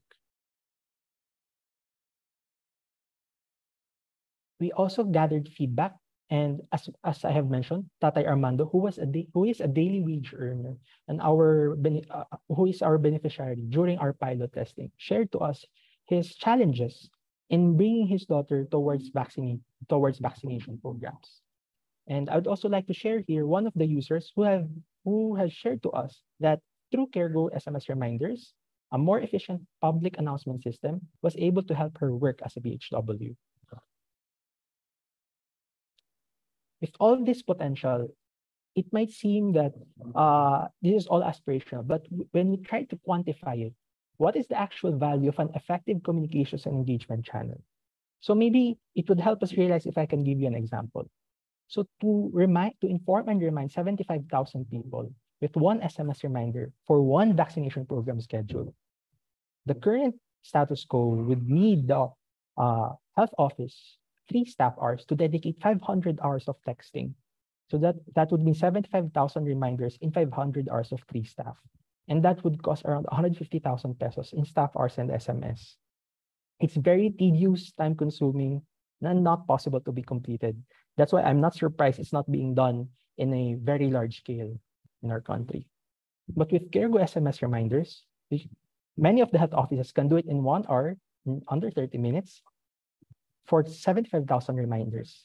That's 3,000 times more efficient. In terms of costs, we are 250% cheaper than the status quo. And that is very easy to do and can be done quickly by one person. So why do our social enterprise do this? It's because we have aligned our vision with UNICEF, actually, to build a Philippines where every child can realize their fullest potential in good health and well-being. And we really believe that we can start this by increasing the vaccination rates to at least 95%. No matter what the interventions are, one community at a time. Our group has received international and local recognition from World Health Organization, United Nations Development Program, and USAID. And recently, we have also received a recognition from the DOST Philippine Council for Health Research and Development as one of the top 10 social innovations for health in our country under the DigiCorsi 2022 program. Our company, our social enterprise is registered as CP Health Innovations Inc., currently based in Philinvest, Alabang, Muntinlupa City. And we are compliant under the guidelines of the National Privacy Commission, compliant to the Data Privacy Act of 2012, and also in field reps. And our founding team is composed of various individuals coming from different backgrounds, such as research, biotechnology, software development, academia, and public health. And with that, I would like to thank you all, everyone here, for giving us time to present our work. And we hope you can join us in our journey towards a healthier Philippines. And to everyone here who is interested for a demo and testing for our technology, please feel free to send us a message at team@careguyamr.com or send us a message through these numbers. If you want to learn more about us, you can also scan the QR code below. Sa ulit, marami pong salamat sa pakikinig at we're very looking forward to working with you all. Marami po. Salamat. Thank you so much, Troy, for the very quick and clear presentation of how this nudge technology works. And again, I'm reminded of what our original question was in one of our poll questions at the beginning of this lab, is that most people picked up their information from social media and others, only 2% from SMS. So obviously plenty of upside and opportunity for you. The system, clearly is going to be efficient and cost effective. And it's a very practical solution because for connectivity issues, I mean, obviously SMS is going to be a very accessible technology. And like I mentioned, I can barely keep up with the list of vaccinations required for children presented by Dr. Anna, or for adults by Dr. Ronjin, and the whole battery of vaccinations presented by Dr. Fonzie. So it's great to see that this kind of reminder can really, if put in the right hands, is going to be quite useful. So thanks for that. And I hope people get interested, and the different LGUs get interested in trying this out. So thanks for turning on all your videos, and we'll go to the open forum. And I see a few questions coming in. So we'll have back on stage or on video Dr. Alfonso Regala from DOH, Dr. Anna Ong Lim from UPPGH, Dr. Ronjin Solante from San Lazaro, and Troyce Pilapil, who is the founder and CEO of CareGo EMR. And we'll open up for questions. Quite a number have been answered, so let me just go to the unanswered question first and ask them. One question, this has to do with COVID, so maybe we'll ask Dr. Fonzie or Dr. Anna Ong Lim or Dr. Ronjin Solante to answer it. The question is, I'm wondering why COVID vaccination programs are not uniformly offered in all LGUs. In our barangay, they're very supportive, but in some other barangays, they don't even coordinate with their constituents. Why would that be? Dr. Fonzie, maybe let me toss that to you since you're from the Department of Health. Yes, thank you, Bill. No? So, marami siguro kung rason po dito. No? Yung isa, iba't iba yung kapasidad at resources na available sa ating mga LGU. So they do have their plans. Implementation and execution po tayo din nahihirapan. No? So that's one, the differing resources. Number two, yung prioritization. Kasi even there are LGUs with limited resources, but they can still implement widespread and very accessible programs on COVID vaccine strategies. No? So lastly, I think yung consistency is affected, yes, by the first two factors, resources and prioritization. Lastly, yung consistency will also be affected by the support from the community, kasi it's not just the LGU who has to implement this. No? They have different partners. You have your medical society, public sector, private sector, like Troy's group. Marami pong willing tumulong. It's just really a matter of trying to prioritize and finding out what are the problems in our area, and finding contextualized solutions for those things. So three things: resources, prioritization, finding the gaps, and looking for stakeholders to support us. Thanks, Dr. Fonzie. Dr. Solante, I have a question for you from a good friend, Rick Samaniego. No? He says, Dr. Solante, thanks for the information. Have you requested or included a budget in 2023 for needed vaccinations by senior citizens? So Rick is a little like me. He's behind and short of his vaccination list, and longevity is the name of the game for seniors. So what's the budget look like for 2023 for vaccinations by senior citizens? Yeah, thank you, Bill, for that question. First, we don't have a program for adults in terms of vaccination, and that's where the gap is, because in children you have the expanded program of immunization. In adults, we don't have that expanded program of immunization. So the question then is, where will you put the budget if the Department of Health doesn't have that program? Second, even if it is stipulated in the Senior Citizens Act, that Senior Citizens Act, the implication there is it is implemented in the local government unit. So which means that in the Senior Citizens Act, 2 vaccines that are recommended. So the term there is recommended. In fact, it's not mandatory. It's just recommended. These are influenza and pneumococcal. If you look at the way how local government units put this into the context of recommending this and buying these vaccines, not all LGUs are doing it. Only those LGUs that can afford. Okay, so which means there is again what we call unequal implementation of this vaccination program in the Senior Citizens Act. So probably when we will be putting part of the program of vaccination and immunization, it should always be, we have to lobby to the Congress or to whatever is the ideal Department of Health program that we should include a vaccination recommendation for adults. Because this is the reality now, Sir Bill. Only the medical societies, if you notice, the recommendations, the guidelines are coming from PSMID, coming from the Philippine College of Chest Physician or the pulmonologists. These are the two societies who are front runners in terms of advocating senior citizens or adult vaccination. But again, it's really limited because we only serve private patients. We cannot put these guidelines in government or in what they call the non-private patients. No, thanks. Yeah, that's a good point. So obviously we got a big gap here, Dr. Solante, and I think that well, maybe with a growing aging population relative to when we see the profile of the Philippine population change, this population will hopefully put more pressure on Congress, for instance, to begin to budget properly for this. So, Dr. Anna, I see you have your hands raised, and I'd like you to also answer the question, and I have a few more for you as well.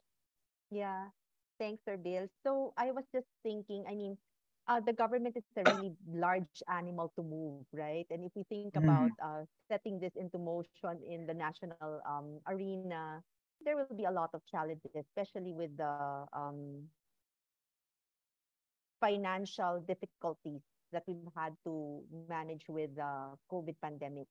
But I think since we're talking to our local chief executives here, maybe their resourcefulness that came into play when COVID started is something that they can now harness for vaccine preventable diseases. Kasi kung tutuusin, di ba, lahat naman ng studies nagsasabi na very cost-effective ang prevention rather than cure.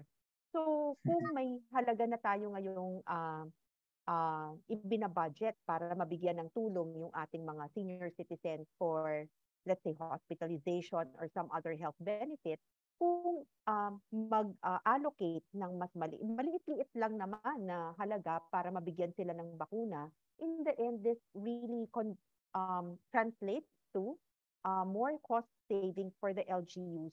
And of course, this will be very much appreciated by the senior constituents of a particular municipality or a town or a city. Yeah, no, thanks. That's a good clarification.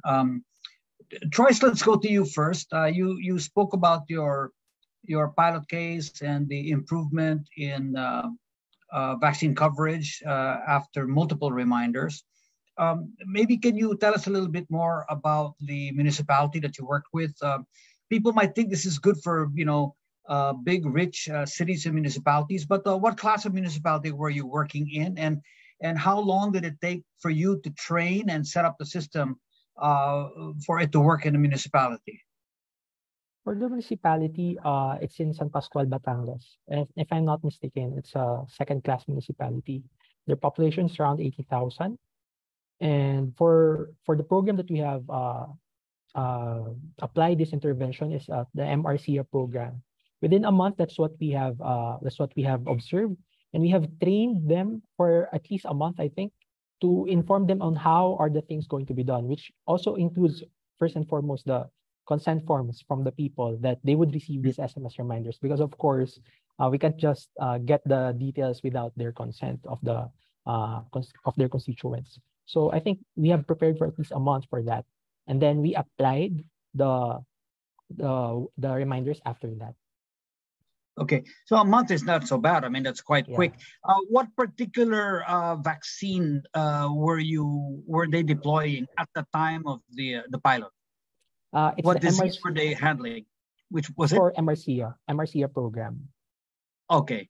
Yes. Measles. So yeah, measles. Now, so that's good. It's an example of how it can work, and I think that similar-sized municipalities or even larger should be able to adapt quite quickly, because it's a technology that I think everyone is quite familiar with, which is SMS. No, I think it's quite second nature to Filipinos. No? Let me go back to Dr. Ronjin and Dr. Anna and Dr. Fonzie. I see a number of questions here regarding dengue, and are there vaccines available for dengue, or when will we have one if one is not yet available? So, Dr. Ronjin, let me start with you, and then go to Dr. Fonzie and then Dr. Anna. Yeah, thank you for that question. So probably if you're familiar, a month ago, I was the first one to, again, revisit and review if the need for us to have dengue vaccine available, okay? And I think the Department of Health responded to that by saying they will be reviewing the data. So I hope that this will be the start, no, with our experience with COVID-19. It's not all about dengue vaccine, because there are other vaccines for dengue. And I think I felt that aside from what we are doing now in terms of prevention of dengue, we need a vaccine to be part of that prevention. So that's just my statement, because when I was post in that media of reviving a dengue vaccine, I receive a lot of criticism. I receive a lot of this, the people who are behind all of this dengue vaccine mess. So I kept quiet, but I'm hoping that knocking the door again for the Department of Health to review not necessarily dengue vaccine, but other dengue vaccines that are now available. Okay, thank you, Dr. Ronjin. Dr. Anna, what do you think? I mean, not only dengue vaccines, but there's a question is that are vaccines mandatory for all children? I mean, I'm not, aside from, I know COVID is not mandatory, but these other vaccines on the schedule that you gave, is that a mandatory vaccine, or it's strictly voluntary across the board for children and for adults? The wording of the materials that I've been able to go through in the past, doesn't really say that it's mandatory. But when kids enroll in school, whether it's public or private school, they are asked to present a vaccination record. And by producing this vaccination record, particularly in the public sector, it comes off like a requirement to be able to show, no, that you have completed at least the basic vaccines before you get to enroll. So it's maybe what I would refer to as a soft mandate. But theoretically, if someone were to challenge it and say, "I'm sorry, but for whatever reason, I refuse or I did not have my kids vaccinated," um, I think they would be able to push through with school enrollment. So maybe Doc Conti will be able to add some more to this. But there is, as far as I know, no mandate. Kaya nga mahalaga talaga sa atin to get people engaged, no, in this conversation and to understand the value para sila mismo ang mag-take up ng bakuna rather than pinipilit natin sila. Thank you, Dr. Anna. So, Dr. Fonzie, what's the score on this front now for vaccinations? I mean, all vaccinations, not just COVID, but mandatory ba ito or optional and skip it at your own risk? We do have yung ating RA, no, 10152, which is the mandatory basic immunization for all infants and children. So the essence of it really is the evidence is clear. It protects children from diseases and has benefits, no?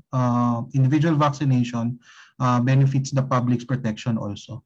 That also allowed the mandate to provide these vaccinations for free for our constituents po, no? So while we do encourage, while we have that, syempre we still practice. It's not being imposed forcibly on parents, but we still continue to encourage everyone, to impress on everyone that these are the benefits. It's been proven with decades of experience of its effectivity, and these are the risks that you can also avert, no, or mitigate if you do get vaccinated. Okay, so Dr. Fonzie, I have a follow-up question. If this is mandated by law, by a Republic Act, I think then the next question is, it's free, right? I mean, that's what we've been told. But there are people. There's one question here saying that it's free, but she's got a 4-year-old kid and she's been paying for the vaccination. So what's the issue here? Is it a communication problem, awareness problem? How can we go around? I think part of it is the monitoring, no, the data reconciliation of how the implementation is going in the communities is a gap that we need to improve also. So it's not just about who gets vaccinated, but what was the experience when a child got vaccinated? So it may just be a number in the monitoring tool, but stories like what Troy shared, no, can happen, no? Buti kung nagpabakuna pa, pero kung na-discourage na at hindi na lumabas sa ating surveillance system, we miss those kinds of experiences. I think that learning from COVID vaccines is very important. What is the journey of the mother or the child that gets vaccinated? And those are the precise gaps that we need to fill also for routine immunization. Okay, but the bottom line, I guess we want to convey to the general public is that the vaccines are free, actually, no? And I think as Dr. Anna was showing, the bulk of the vaccine administration is undertaken by the public health system rather than by private clinics. I mean, the overwhelming majority. When I take a look at the pink bar and the blue bars, I mean, definitely was all, mostly majority public. So people should know that when they go there, they're not going to be charged. Is that correct? Yes, Sir Bill. It's free of charge. Yeah. Joyce, I remember we had a talk before this session at Zoom when we wanted to learn more about how CareGo works and how you explain the technology to us. Now it's we see the application. It works well for nudging, people, giving them reminders for vaccinations. But I think you must have, you mentioned that you had anticipated other healthcare needs that you could apply the nudge technology to, and you built a strong platform for it. So what are the other uses, aside from vaccinations, that you would use a reminder for? Yeah. As of now, because we had this because we're focusing as a health program management system, not only for engagement, we have developed health stats and end-of-day reports or summary for local chief executives and health authorities so that they can get real-time, day-to-day reports or summarized in their phones. And that's one of the things that we have. We're currently in the development pipeline. And also, we have this feature that we are trying to know first in terms of the stocks of the available vaccines left within their systems. And perhaps many of the IT departments under the local chief executives would ask, this would be very hard to integrate. But don't worry, because it's available in Excel and in Excel reports and other types of format that can be easily integrated within the system of the LGU. Great. So maybe we should work together with you at Livable Cities in our health dashboard and begin to put some of this data up. And I think LGUs will find it very useful to be able to see the data on their own cities. But that's great. That's a great product that you have. Let me go back to Dr. Fonzie. There's a question here. Now that we have a lot more interest in vaccines. So question is there a chickenpox vaccine already available? Yes, yes, Sir Bill, we already have a vaccine, as answered by the panel. Okay, great. So these, is it a matter of just walking up to a barangay health unit and requesting the vaccine, or Dr. Anna mentioned a lot of problems that have to do with the administration side, the supply chain, all the other ancillaries and soft infrastructure that's needed. I mean, I'm sure it's not as simple as you walk in there and ask for any vaccine and you'll find it. How does this all get scheduled, Dr. Anna, or your recommendation? So maybe just to go back a little bit to the chickenpox vaccine. So it is something that's been in the market for quite some time already. In fact, since the 90s, it's been available commercially. But the thing is, it's not part of our program. So kung ang interest ng ating listener is, can I go to the local health center and ask for that vaccine? Unfortunately, wala siya doon. But you can go to your provider and ask to be vaccinated with varicella vaccine. So segueing into your question, siyempre meron talagang mga target populations ang ating vaccination program. So for the childhood vaccines, they will administer it to children within the first year of life. And for older individuals, the senior citizens, it depends on the availability, whether you fit into that age group, whether you are in the a resident of that locality, which is providing the program. So the problem really is, well, I can see, from the pediatric perspective, what will happen now to all of those kids who aged out of the usual parameters. So we know that you have this program, their target is 1 year old. But what if you are now 2 years old and you never went to the clinic, you never went to the center during the year of the pandemic? How will the system now accommodate you? Medyo mahirap yun eh, di ba? It's not as easy as it seems. Pakunahan natin, naiintindihan ba nung provider kung paano gumawa ng catch-up schedule para dito sa batang nasa second year of life? Paano niya i-account yung binigay niya? Kasi wala na siya dun sa cohort na dapat bibigyan. So all of these nuances, we really need a new set of guidelines which will actually, I think, need a lot of attention, because it's really out of the regular scheme of our service provision. Yeah, it's I guess it's a very large scale problem with a lot of moving parts, from the personnel to the sort of logistics and cold chain and supply chain side of things, all the way to just getting the information out and getting people to actually set appointments and appear on time at the appointments. Because I mean that's so important. We can't have people not appearing and missing, because that's going to create a health risk. But it also creates pressure on the supply chain and the cold chain. and on our viability of our vaccines. No, so yeah, it's a really a big full-time undertaking. We've run out of time, and there's so many interesting questions, and this has been a very, very interesting session, and something I'm glad that we did, because after 2.5, close to 3 years worth of just focus on COVID, it's easy to forget all the other problems that we have in healthcare that we need to pay attention to.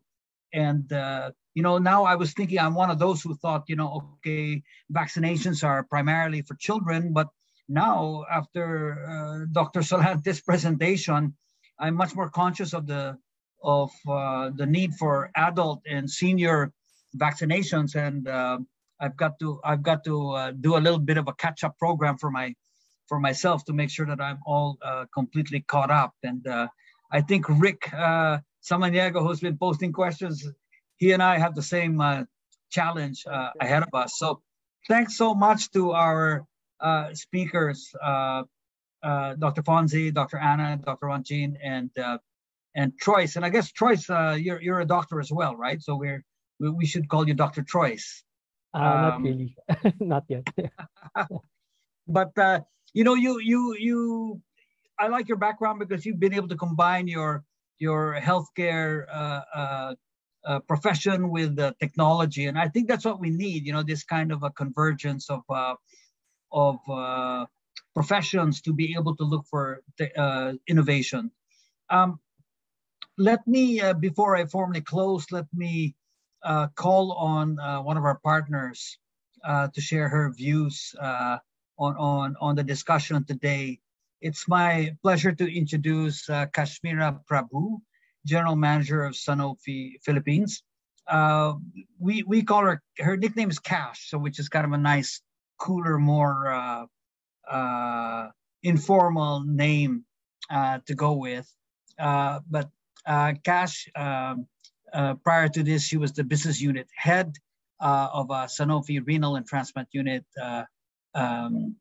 from December 2018 to 2021, and served as Deputy Director for Strategic Projects in Sanofi India, and has been just actually quite new to the Philippines. So welcome to Manila, Cash.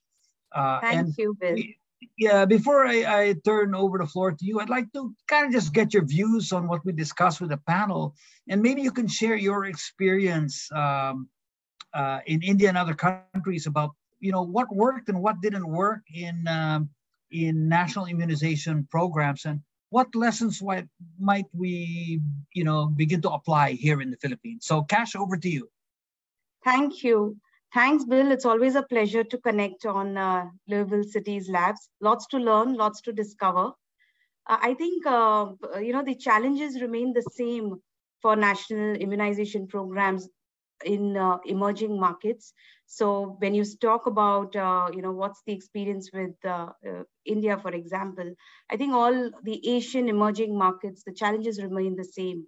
You have, prioritization of healthcare needs, from time to time, the right information, access to the right information, access to quality healthcare. All these play a big role in deciding the adoption of the right health-seeking behaviors. So those don't change so much. That's one realization I have in the last few months while I've been here. In fact, just going back to today, what the esteemed panel had to say, I think the risk of vaccine preventable diseases, it extends far beyond childhood, and it's important to recognize its importance even in our vulnerable adult population. I would also say that responsible vaccination programs in the past, like NIP, they have been a reason why our country has been able to overcome or end outbreaks of polio and measles, even till the recent past. But maybe one poignant thought that comes to my mind now is that if you had to just take a pause and step back and look around the world, there are cases now getting reported due to reduced or declining vaccine coverage rates amongst many countries like the US and UK as well. Two examples to give here. CDC recently announced global measles outbreaks, which included Asian countries in the top 10, including India and Indonesia. Closer home, Philippines has been reporting higher measles activity in the recent past. The second example, just last week, the governor of New York has announced emergency with respect to polio outbreak.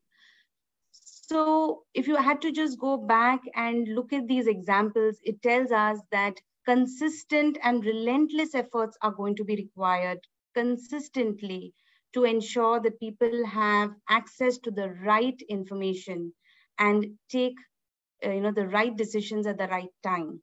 And I couldn't help think when Kego was explaining today, it's such a fine example of bringing in simple technological solutions which can help induce or change health-seeking behavior. So all in all, I would say that we have a role to play in building healthier and livable cities, not just for ourselves, our families, our community. And responsible vaccination is going to be one of them. So I hope today's session, it's not like a close of the session, but rather opening up of this discussion. This deliberation has to continue. And hopefully, like you said, Bill, it's beyond COVID. If we can do it in COVID, we have a lot of learnings to implement for other vaccine preventable diseases as well. No, thank you, Kash. And we have this partnership ongoing with you and your team. We've worked on the Liveable Cities health dashboard. We focused beyond COVID vaccinations. We've taken a look at others like measles and beginning to look at other issues, not only vaccinations actually, but even cases of persons with disabilities and malnutrition and other important elements of healthcare. So, thank you for your support there. And like you said, because of maybe a drop in attention or a shift in attention to COVID, I mean, we've seen measles cases come up, and polio, which, we thought had been eradicated in the world, has made a bit of a comeback. And I can tell you today, I'm logging in from the UK, in fact, and polio has appeared here. And my own grandson had his vaccination 2 days ago, and his parents received a nudge message and a reminder to be able to bring him in for a vaccination. So, this technology is extremely useful, and to remind people to bring their kids in and for their kids to get protected. And I can't see any reason why we shouldn't apply such an appropriate technology right here in the Philippines. But I do want to thank you and Sanofi for all your support. I look forward to a partnership. I think healthcare is something that we need to pay much closer attention to. Certainly, for those of us who are not in this field, we have looked at many other issues on the economy and competitiveness and livability. But until COVID came along, we had quite honestly not given our healthcare system enough attention. But thanks to people like Dr. Fonzie and to Dr. Anna Ong Lim and Dr. Ronjin Solante, I mean, we now know a lot more than we did 2 years ago. So that's helpful, and we hope to keep that partnership going. So thanks, Kash, for the confidence and the partnership working with Liveable Cities. Thank you. It's always a pleasure. Yeah. Now, before we close, let me just remind people that we do have an evaluation form. You will get to it as you exit the Zoom room. If you're on Facebook Live, you can take a picture of the QR code and get the form on your phone and answer that. You will be able to get certificates of attendance by answering the survey form. So we look forward to receiving your feedback.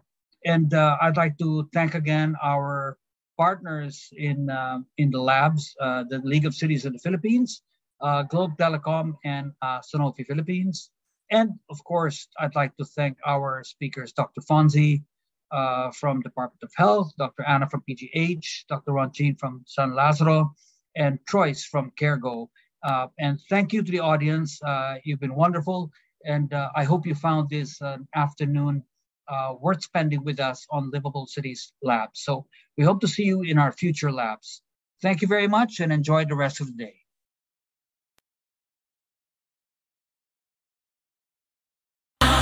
Magulat sa kumakalat, matay inulat sa tamang ulat. Ang dapat babakunahan na, mahalaga na bata pa kahit matatanda.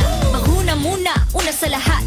Yeah, do it later. Kalusugan ay unahin at mamanahin ng mamamayan. Ay healthy Pilipinas, malakas sa magandang bukas. Ang bawat Pilipino sa mundo, sa ulado ang pitong ito. Sa healthy habits mo na to. Para sa healthy Pilipinas. We're proud of our legacy, but holding on to logos and identities from our past left us fragmented.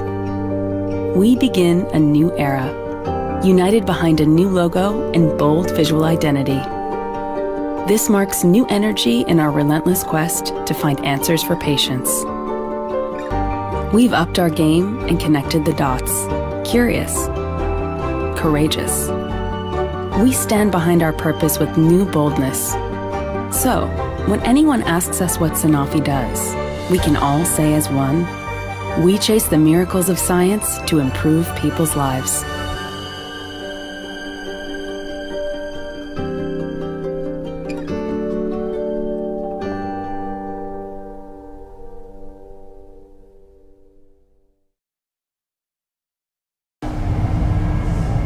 It was once all about the race. If you weren't ahead, you were out of the game. But when everything stopped, we saw the chance to change the game and begin a new path. This time, the bottom line won't be our finish line. This time, we'll chase investments whose real interest is care. This time, every step we take doesn't just change the world, but protects it.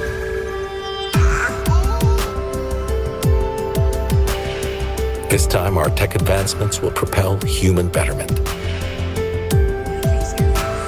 This time, we will run the longer race, because the most rewarding pursuit is leaving the world greater than what it is.